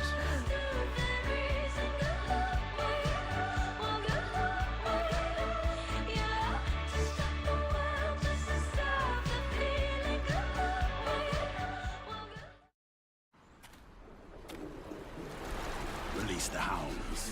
Puppy monkey baby.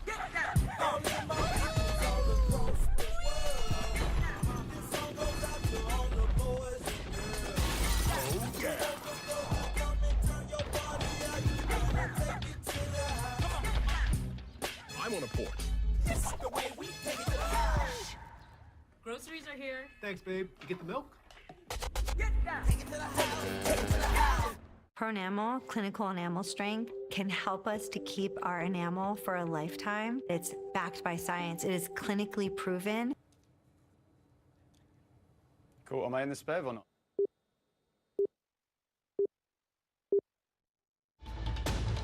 This is an ABC News special report. I'm Diane Macedo. We are coming on the air right now because Ukraine's President Zelensky is at the White House for a high-stakes meeting with President Trump, and it has already gotten heated. We are just now getting a look at the beginning of that meeting, the media spray, where reporters are there to ask questions, and already a heated exchange between President Trump, President Zelensky, and Vice President Vance. Take a look. And don't feel now, but you will feel it in the future. God bless. You don't know that. God bless. God bless. You will not have a war. Don't tell us what we're going to feel.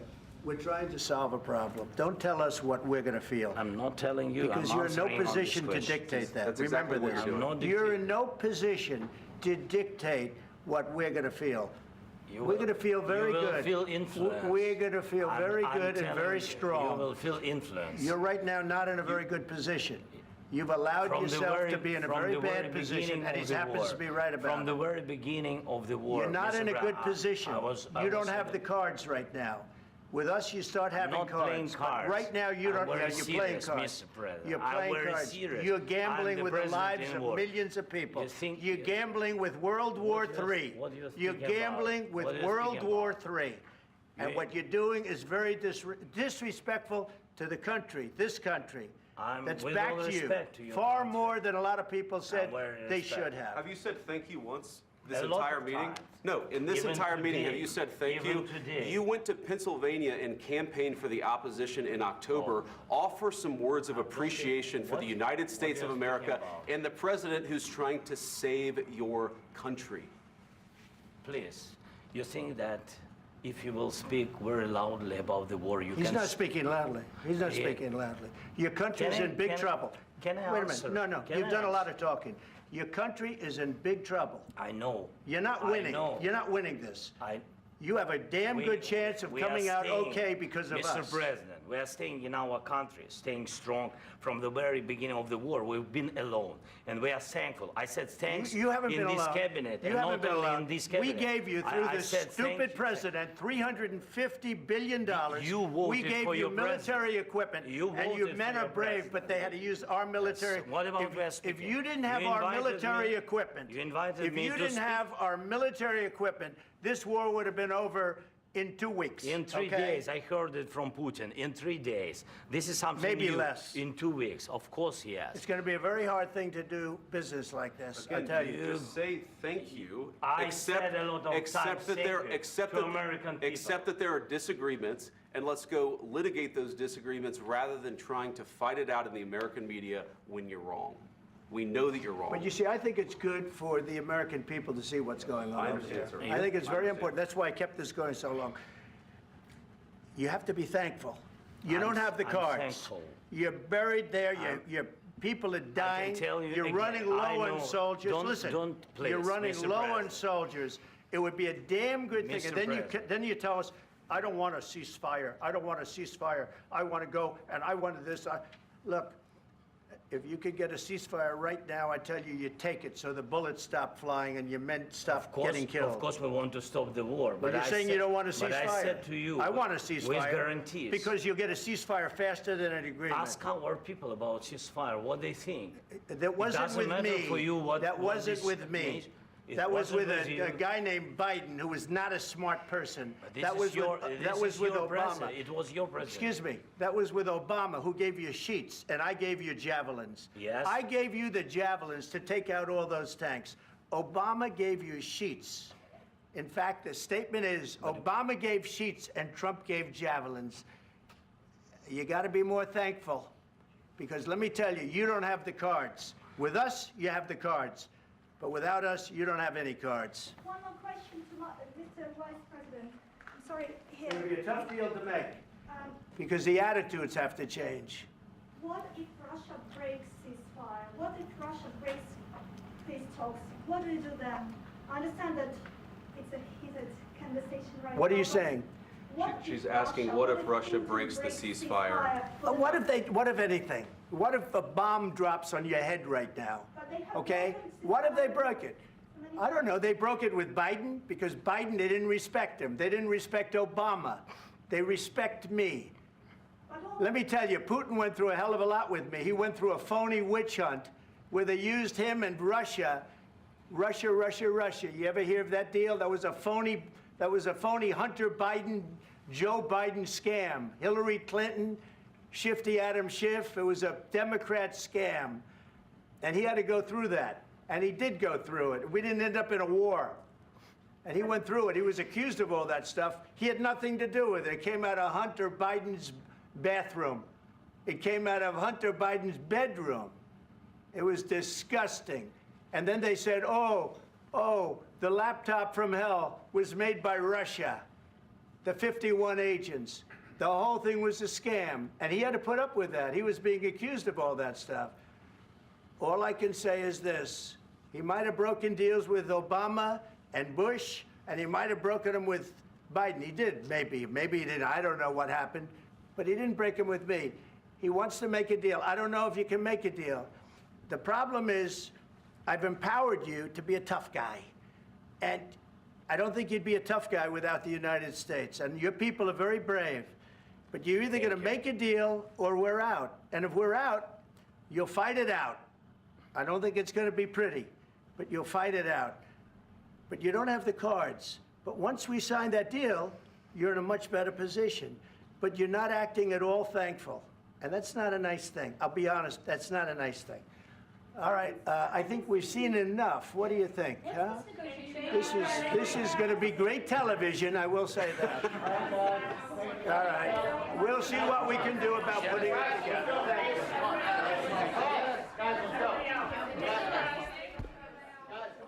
Just been watching a heated exchange there in the Oval Office between President Trump, Ukraine's President Zelensky, and Vice President Vance. The whole exchange started with President Trump being asked about his alignment right now, whether he's aligned with Vladimir Putin. Trump said that he was not aligned with either Zelensky nor Putin, that he's aligned with the U.S., that he's aligned with the world, that he's aligned with Europe, and ultimately he's trying to strike a deal. Vice President Vance then spoke, saying that this is all about diplomacy, criticizing the Biden administration and saying diplomacy is what's needed for peace right now. And that prompted President Zelensky then to ask Vance about having tried diplomacy with Russia in the past, essentially, and having it fail.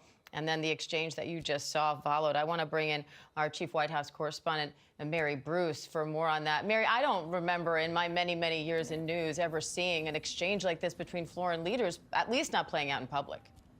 Diane, in my many years of covering the White House, I have never, ever seen anything like that. You quite literally have the future of Ukraine hanging in the balance. And yet here you have Ukrainian President Zelensky, Donald Trump, and at times Vice President J.D. Vance all shouting at each other, talking over each other, chastising each other. The president saying you are gambling with World War III, saying you don't hold the cards. And I think when you take a step back and remember what led to this moment, Donald Trump over the last several weeks has increasingly been turning away from Ukraine, away from his ally in President Zelensky, and towards Russia, towards Russian President Vladimir Putin. It was just days ago that President Trump labeled Zelensky a dictator. He has falsely blamed Ukraine for starting this war. That is simply not true.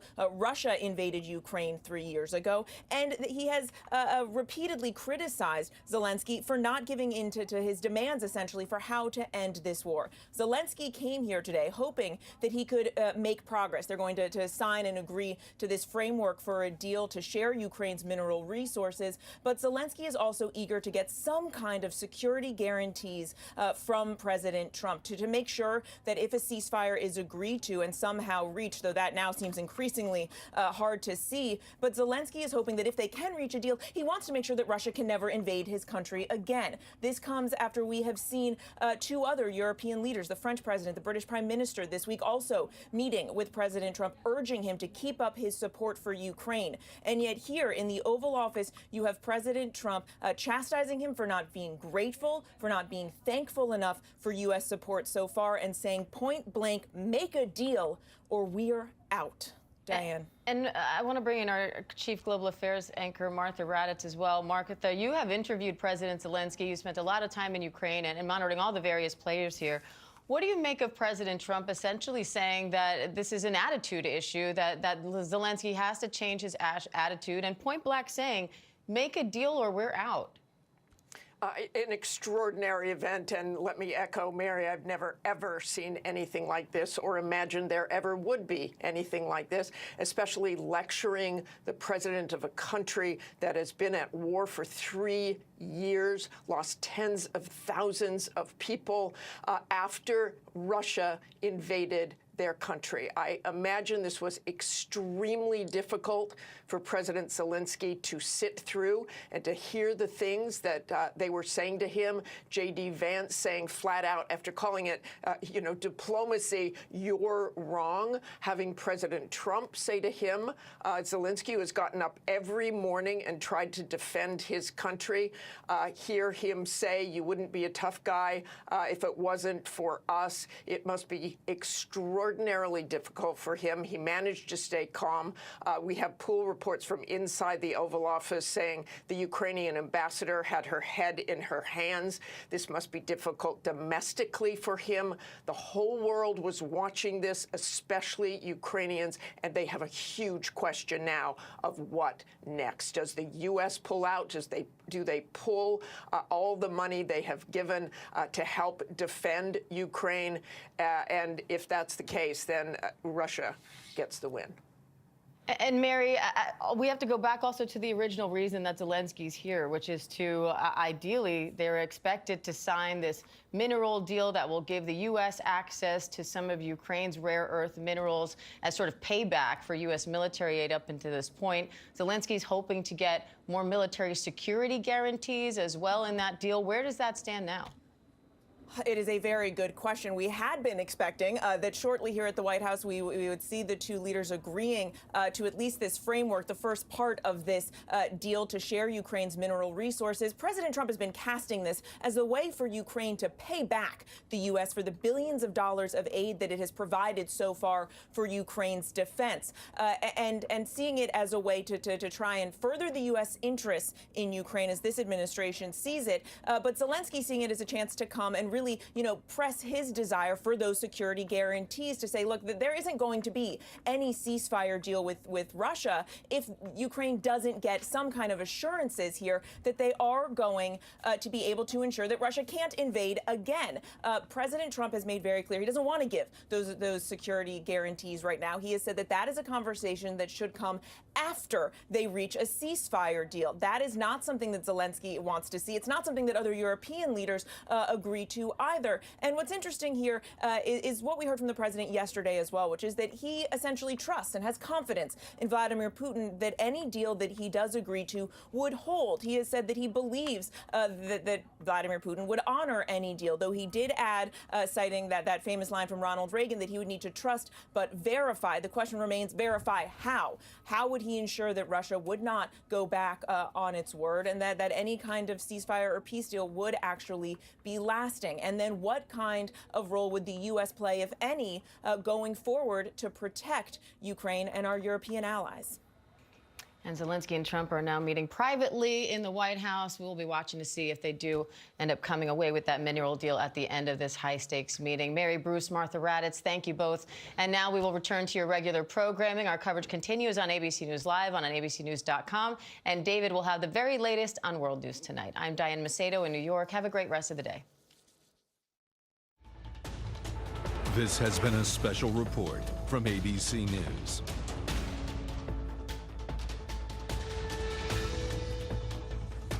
Can we get a human over here? That's one of the great things about Consumer Cellular. Their 100% U.S.-based customer service is also 100% human. You don't have to, you don't have to talk to a bunch of robots, just humans in America. Robots are the worst. Yeah, I think it's mad at us. For those 50 and up, get 2 unlimited lines for $30 each with Consumer Cellular. Oh, I heard you found someone special. Yeah. Is that dog food in the fridge? It's not dog food. It's Fresh Pet. Real meat, real veggies for Peter. That's Peter? Should have known. You do make a pretty cute couple. Are my 5 morning alarms a metaphor for everything else I'm putting on, like my laundry or my 768 unread texts? I'm just your dermatologist. 769. Try Hydro Boost. Neutrogena. Weightless hydration that goes deep. Psst, psst.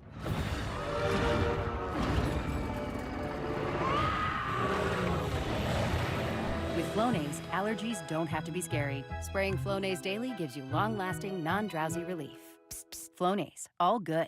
Febreze.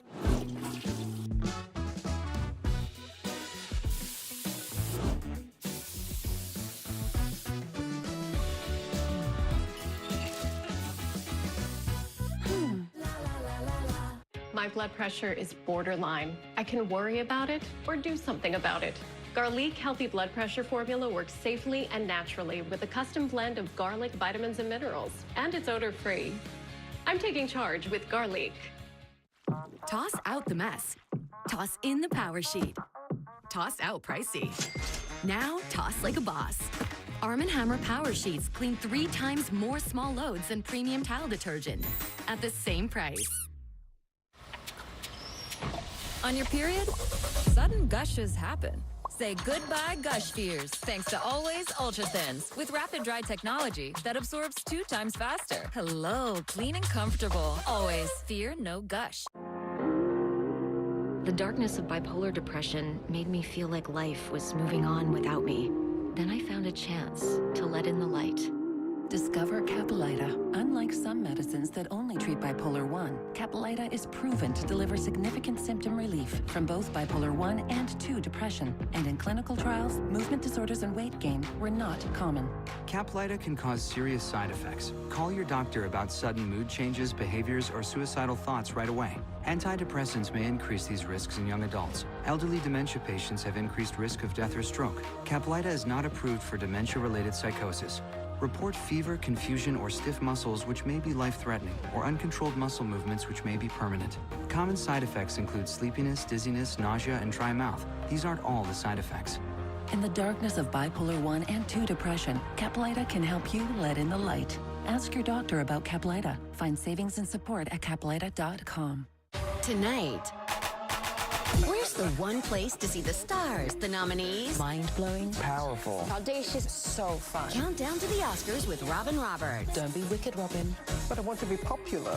Tonight on ABC. Welcome back to GMA3. This Sunday, March 2nd, marks Hollywood's biggest night, the Oscars. And our own Robin Roberts sat down with some of the nominees ahead of Sunday's big show. Take a look at this. Thank you so much. Yeah, we're checking in. We're with the Heritage Tour. In A Real Pain, Jesse Eisenberg and Kieran Culkin star as two mismatched cousins reuniting for a tour of Poland, where their beloved late grandmother lived before fleeing to America during the Holocaust. I know you're not the most comfortable person with people. I'm not? No. While Jesse co-stars, he also directed and wrote the film, earning his second Oscar nomination. Of course, many people know 2011, The Social Network. That was for acting. Yeah. This one is for original screenplay. Yeah. So 14 years later and in a different category, how does it feel? Yeah. Oh, it's so surprising. I never would have expected this kind of thing. I like, as an actor, like I'm in like a very unstable position, because as an actors, we're all like looking for the next job. Every job you do, even if it's like a great thing, it ends in 3 months. And so my feeling when I started like working in the arts was just to like try everything I possibly could to just increase the chances that I'd be busy. This is ridiculous. Tickets are probably like $12. That's the principle of the thing. We shouldn't have to pay for train tickets in Poland. This is our country. The film already winning big. Kieran picking up numerous awards for Best Supporting Actor and is in the running for an Oscar. I think under normal circumstances, would feel like so proud of an actor in my movie, like getting an award, but Kieran never made me feel like I was his boss. So I have like a weird sense of pride because Kieran, it always felt like he was my boss because he was kind of like in the spirit of the character, and his character is constantly kind of like mocking me and belittling me. And that was just like our relationship off screen. I would be setting up a shot as the director and he would come over and just be like, "This is an interesting shot you're setting up," and walking away. It kind of feels like I still need to impress him. And so I love him and I'm so happy for him. In Wicked, co-stars Cynthia Erivo and Ariana Grande's chemistry flies across screen. Why, Miss Elphaba? Look at you.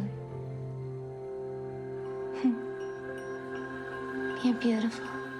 Cynthia's Elphaba, alongside Ariana Grande's Glinda, taking two iconic characters to new heights. It has taken on a life of its own. Was there a moment when even you were like, we got something here?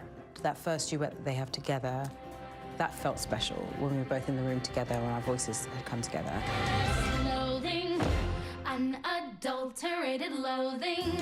I just don't think we expected what's happened. This is beyond. It's beyond. Even I'm like surprised by the reaction from all walks of life. Many fans taking to social media, from the viral choreography and "What is this feeling?" to attempting Cynthia's melodic nuances in defying gravity. I can only imagine people who come up to you, and I am not going to do it. I'm not going to try and hit the high note, though my producer wanted me to do it. I'm not. But as it caught you off guard sometimes, the people coming up to you? Now it doesn't catch me off guard, but it did at first. People would just sing the war cry, and I'd be like, okay, good. But it does happen. It's happening more and more often now, and I kind of love it. It's kind of wonderful.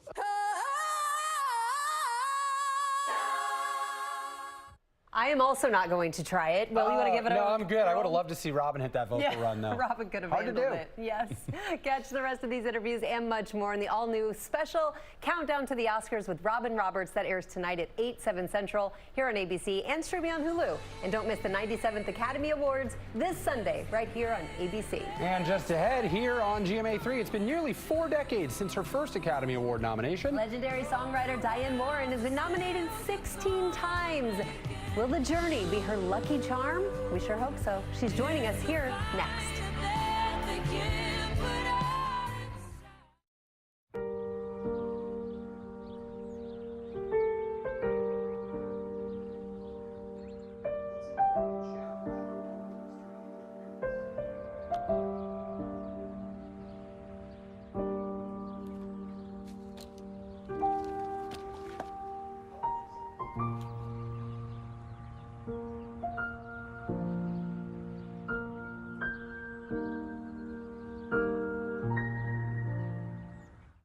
The average dog only lives to be 10. At the farmer's dog, we don't think that's long enough. That's why our food comes in personalized portions. Because a dog at a healthy weight can live a longer, happier life. Still searching for the one? Olay Super Cream with SPF. The power of 5 in 1 super cream. To hydrate smooth, brighten firm, and protect. Skin just drinks it in to boost cells for more resilient skin. It's Super Cream. Only Olay.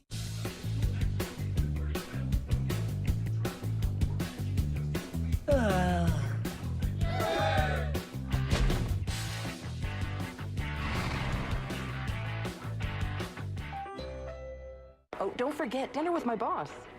Great. Our new Ultimate Adhesive will save the day. New Polygrip Ultimate All-in-One. Get superhuman hold, food seal, and comfort. If your mouth could talk, it would ask for Polygrip. A year after I quit smoking, I was diagnosed with peripheral artery disease. I needed surgery to restore blood flow to my legs. Later, I found out smoking also caused my kidney cancer, and I needed surgery to remove my kidney. My tip is, quit now. The sooner you quit, the better.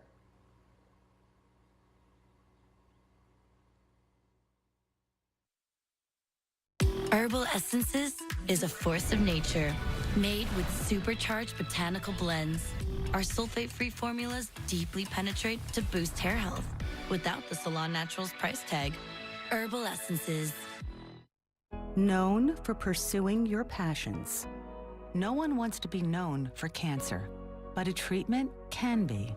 Keytruda is known to treat cancer. FDA approved for 18 types of cancer, including certain early stage and advanced cancers. One of those cancers is early stage non-small cell lung cancer. Keytruda may be used with certain chemotherapies before surgery when you have early stage lung cancer, which can be removed by surgery, and then continued alone after surgery to help prevent your lung cancer from coming back. Keytruda can cause your immune system to attack healthy parts of your body during or after treatment. This may be severe and lead to death. See your doctor right away if you have cough, shortness of breath, chest pain, diarrhea, severe stomach pain, nausea or vomiting, headache, light sensitivity, eye problems, irregular heartbeat, extreme tiredness, constipation, dizziness or fainting, changes in appetite, thirst or urine, confusion, memory problems, persistent or severe muscle pain or weakness, muscle cramps, fever, rash, itching or flushing. There may be other side effects. Tell your doctor about all medical conditions, including immune or nervous system problems, such as Crohn's, ulcerative colitis, lupus, or myasthenia gravis, or Guillain-Barré syndrome, an organ, tissue, or stem cell transplant, or receive chest radiation. Keytruda can harm your unborn baby. Keytruda is an immunotherapy and is also being studied in hundreds of clinical trials, exploring ways to treat even more types of cancer. It's true. Keytruda. See all the types of cancer Keytruda is known for at Keytruda.com and ask your doctor if Keytruda could be right for you.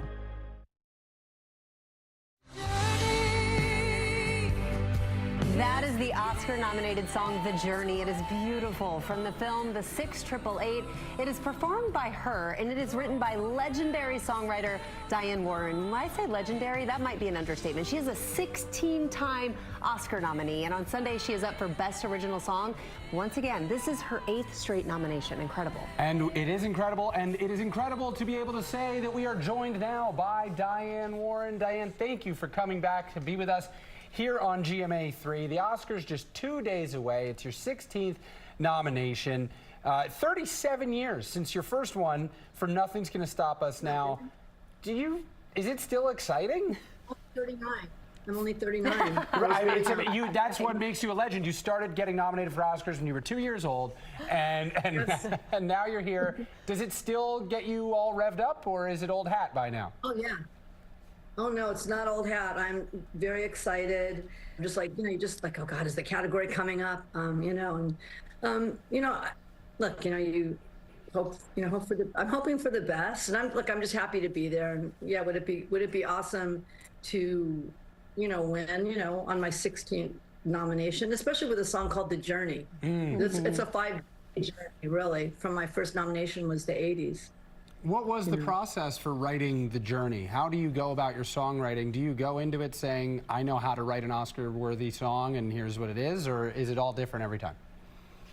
Well, like with this song, my friend Carrie Seelig, she produced the movie, and there was no script that I could read, but she showed me a sizzle reel of the real women of the 688 Battalion, and then she walked me through the scenes of the movie, so I got to see it in my mind, and I'd never written a song that way before, and so that was a whole different experience. And I just sat down the next day and started playing those chords and singing that chorus, and that chorus, it came really quickly.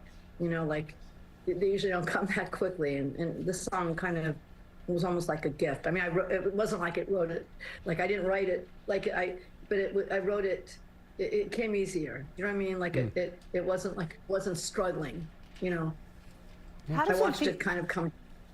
How does it feel all these years later? You're out, you're at the supermarket, you're in an elevator, or just listening to the radio. Do you still get those butterflies when you hear your own music?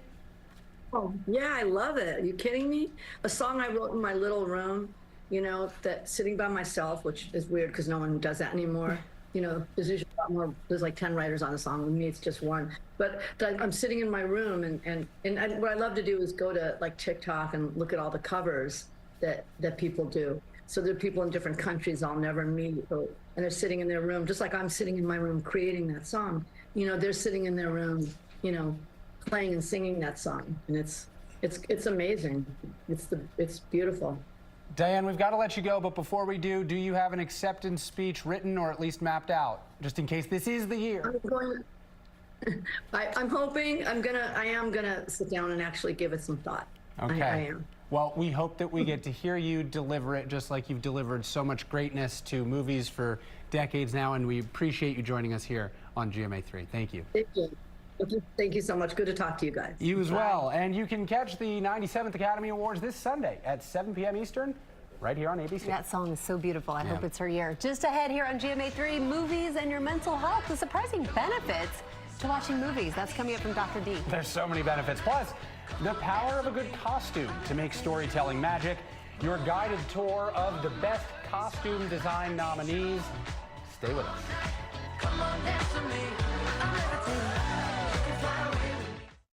Tonight, where's the one place to see the stars, the nominees? Mind-blowing. Powerful. Audacious. So fun. Countdown to the Oscars with Robin Roberts. Don't be wicked, Robin.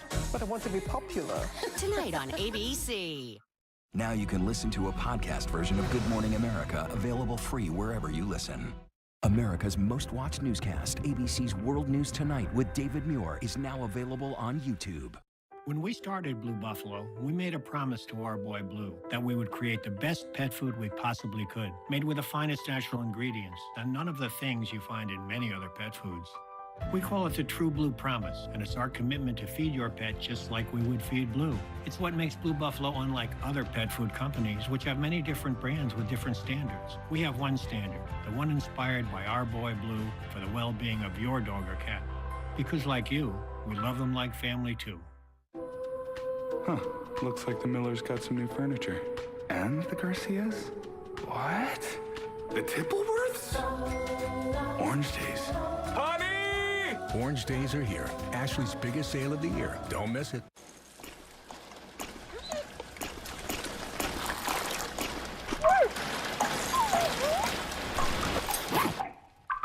Good morning. Start with the goodness of Cheerios. And try new Cheerios protein. Mopping is hard work. Then I tried the Swiffer Power Mop. It has a built-in solution that breaks down dirt on contact. Plus, its 360-degree swivel head cleans up along baseboards and even behind the toilet. Bye-bye, bucket, with the Swiffer Power Mop. Hey, it's me, your very dry skin. New CeraVe Intensive Moisturizing Lotion with hydrourea and 3 essential ceramides helps restore my natural barrier and relieves my dryness for up to 72 hours. New CeraVe Intensive Moisturizing Lotion. Can your pad absorb everything and stay fresh? Always Flex Foam can. It's the only pad made with the flexible foam core that locks in blood and sweat while the top stays dry, keeping you up to 100% leak and odor-free. See what foam can do for you.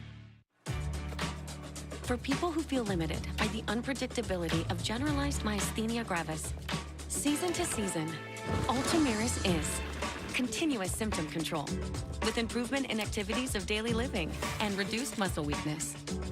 And Ultomiris is the only long-acting GMG treatment with the freedom of just 6 to 7 infusions per year for a predictable routine I can count on. Ultomiris may lower your immune system's ability to fight infections, increasing your chance of serious meningococcal and other infections, which may become life-threatening or fatal. Complete or update meningococcal vaccines at least 2 weeks before you start. If treatment is urgent and you're not vaccinated, you should receive antibiotics with your vaccines. Don't start if you have a meningococcal infection. Infusion reactions may include back, belly, limb, or chest pain, muscle spasms, blood pressure changes, tiredness, shaking chills, bad taste, breathing problems, or face, tongue, or throat swelling. Ultomiris is continuous symptom control. Ask your neurologist about starting Ultomiris.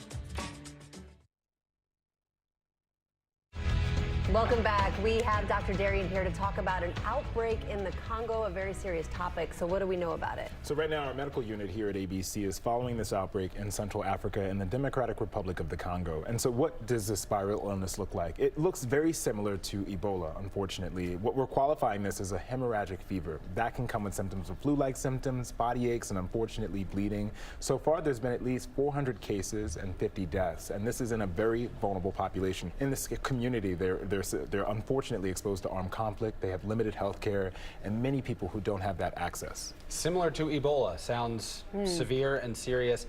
What should the rational fear level be here in the United States about this coming here? Yeah, so unfortunately, this area specifically in the DRC within Central Africa is very prone to many types of viral infections. This is not the first time we've seen an outbreak which we cannot understand exactly what it's coming from. The overall concern in terms of where you are right now is relatively low, but you want to make sure you reduce your risk. For example, if you've had recent travelers or if you recently traveled through the area, you want to make sure that you're mindful of your symptoms. If you're sharing airports, if anyone is coming back from that area, that's what that's important for. But it also just underscores the importance of a global community in terms of containing these types of infections. This unfortunately was started right at the beginning of the Trump administration when foreign aid was frozen, and so that unfortunately likely will not help in this containment, but hopefully we'll get more results from the epidemiologists and the scientists that are on the ground doing that testing. Because you said there's no actual test for this just yet, so they're working on all of those things right now. They're working on all of those things, and we've seen this in the past. They've tested negative for Ebola, they've tested negative for malaria, so right now we'll just have to wait to see what these results show in the future. All right, Dr. Darian, you will keep us posted. We appreciate you being here with that. And coming up on GMA3, we got a whole lot more Oscars and a whole lot more fun, we promise. It's Hometowns Week. This week is everything. Tip of pros, I have to feel comfortable around their family. I think this man is my forever guy. Did you just kiss my daughter? I'm gonna tell you, Dad. I got a problem on my ass. You are the first person that I'll bring home that's not in our same religion. I'm not Mormon. I have tattoos. I do drink sometimes. Do I have to become Mormon to be with this woman?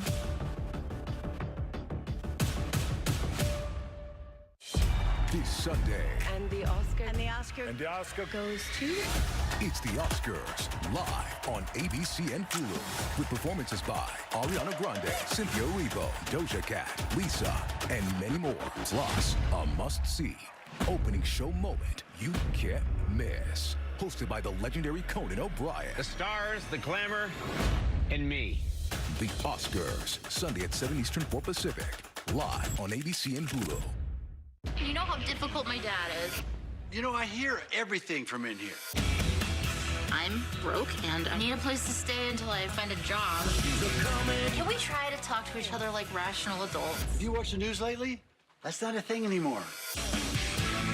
You could go back to law school. That's always been your dream. Actually, that was your dream for me. You like to argue. You do love to argue. Might as well get paid for it.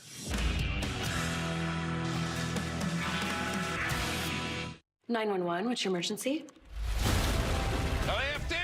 LAPD on scene. Over 8 seasons, they have faced the impossible.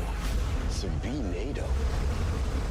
But this Thursday, things get personal. He's a damn serial killer. One of their own will be taken. We're gonna find her. The 911 two-part return begins Thursday on ABC and stream on Hulu. Welcome back to GMA3, What You Need to Know. We have some football news for all of us Kansas City Chiefs fans, including Brad, our stage manager here. Travis Kelce sharing after months of speculation he will return to pro action for at least another season, telling Pat McAfee's show in a text that he is coming back for sure and getting into the best shape to return to the mountaintop. So now that the Super Bowl is well behind us, we can focus on the future. Yeah, well, at least one more season. Season 13 for Yes. Kelce. That's a big number in his life with Taylor Swift. Anyway, Dr. Darian here with us again, looking at a health and wellness subject of interest. Juliana C. asks, can having bad breath be a sign of a health condition? Absolutely. I think it's really important. This can be a difficult conversation to have for multiple reasons. So we're talking about bad breath and halitosis, which is a clinical diagnosis. It affects approximately 1% of the population. So absolutely, bad breath can be a sign, most often something inside the mouth, like gingivitis, which is why it's so important to make those regular appointments with your dentist. But it can also be a sign of an underlying health condition like renal failure, diabetes, often things like GERD or reflux. These things can cause your breath to change. And just for education, halitosis, the diagnosis, the difference between that and bad breath is that halitosis is usually persistent throughout the whole day. So the hardest part really is having that first conversation. It has to be with someone that you love and someone that you trust. That first conversation shouldn't be in the morning because everybody's Absolutely got that not in the morning. Well, then we're all affected. That's 100%, not 1%. What is your prescription for wellness My today? prescription, we all need a break. My prescription You're not trying for to tell wellness. us something, right? Absolutely not. Absolutely Back not. away. But if you're having a difficult time saying that truth at home, then maybe you can just say Dr. Darian explained it to you during a segment. But today's prescription for wellness, we all deserve a break. It's been quite a week. The Oscars are coming up. So on the benefits of watching a movie, taking a break and seeing that film that you like. Some of the benefits include boosting your mood. It can change your attitude, your feelings, and your values. Watching movies like What's Up for Animated Features, Inside Out 2, and Wicked. It also can create empathy. Watching characters on screen broadens our worldview. I would definitely take a moment to see a real pain. I'm excited to see that. It can also provoke philosophical thoughts, allow you life questions that we may not